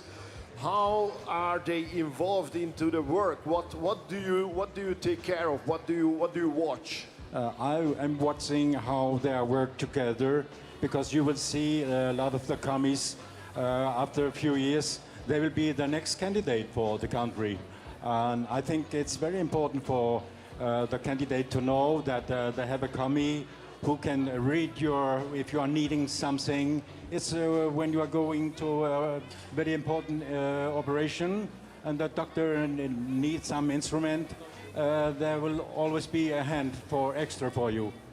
Does it also influence the end results in a way? Of course, it has really, it's mean a lot to have a very good commis. How was your commis back then in 1993? When you won the silver, the Bocuse silver? You didn't win the silver, you lose the gold. Pain. It was only 3 points behind.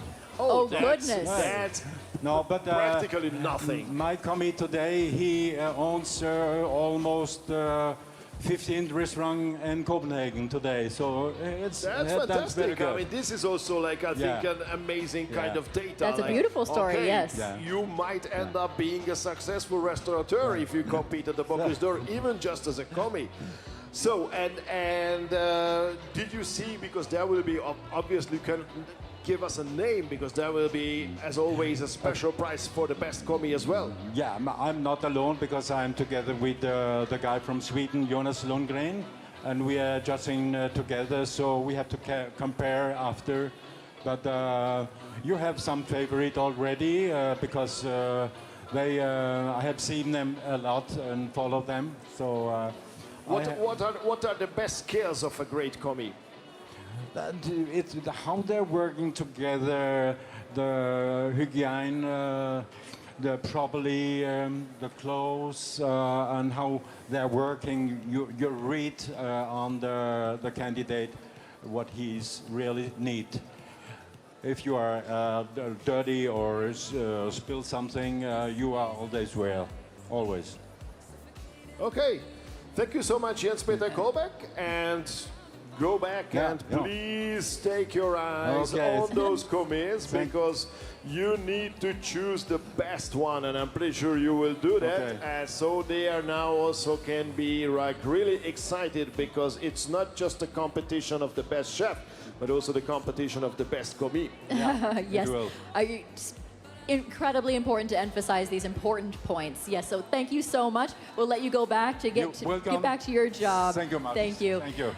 Okay, and now, ladies and gentlemen, for those of you that are watching at home, we are actually going to allow the teams to just get stuck in and get all of their work done. We are less than 2 hours away for seeing the first takeaway dishes come out of kitchen number 1, and then it is going to get crazy in here. It's going to be so hectic as everybody gets busy and it starts plating. They're going to be calling out the jury members. We're going to have Vincent back on. We're going to run over to the TV studio. There's going to be a lot going on. So everybody go up, grab a comfortable chair, or if you're in your kitchens, go ahead and turn up the volume. We're going to be coming back to you in a short while. Around 12:30, yes, we will be here, and that will be really amazing, I promise. See you all in a bit.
I'm coming home, I'm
Bread is at the heart of life. All over the world, it's part of our cultural heritage, and every country has its own lively and unique bakery culture that gets passed down from generation to generation. Supporting and sharing bakery cultures worldwide. That's Bridor's mission. Bridor, share the bakery cultures of the world.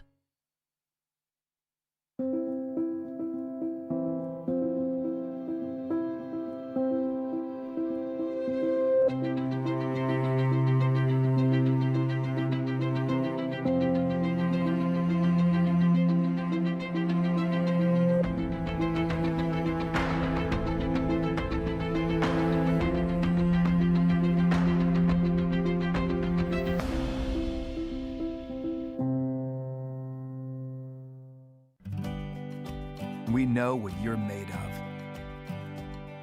The passion that drives you. We love your creativity, energy, taste, commitment, and teamwork. We're back together.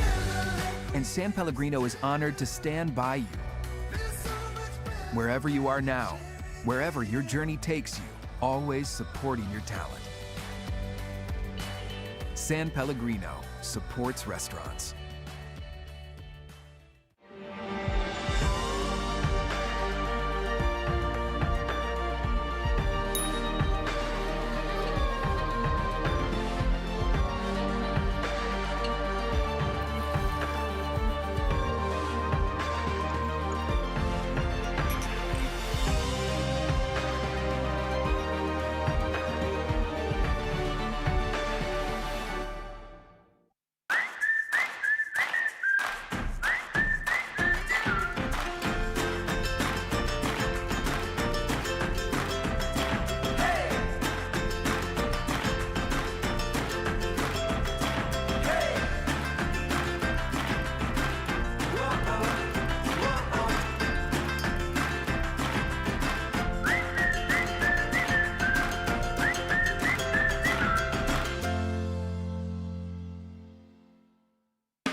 Ce qui nous anime, nous les chefs, c'est de progresser sans cesse pour viser le meilleur. Et ça, c'est un travail d'équipe. Depuis plus de 75 ans, Elévière professionnelle nous accompagne avec toute l'excellence de son savoir-faire crémier-normand. Chaque jour, ils sont à nos côtés pour nous aider à transmettre notre passion et à faire vivre des émotions partout dans le monde. Alors ensemble, faisons rayonner l'excellence à la française.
With every cup, we cultivate some of the finest coffee in the world.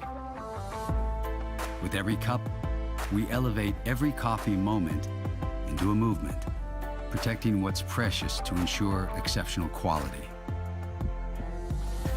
Growing new beginnings, creating infinite possibilities.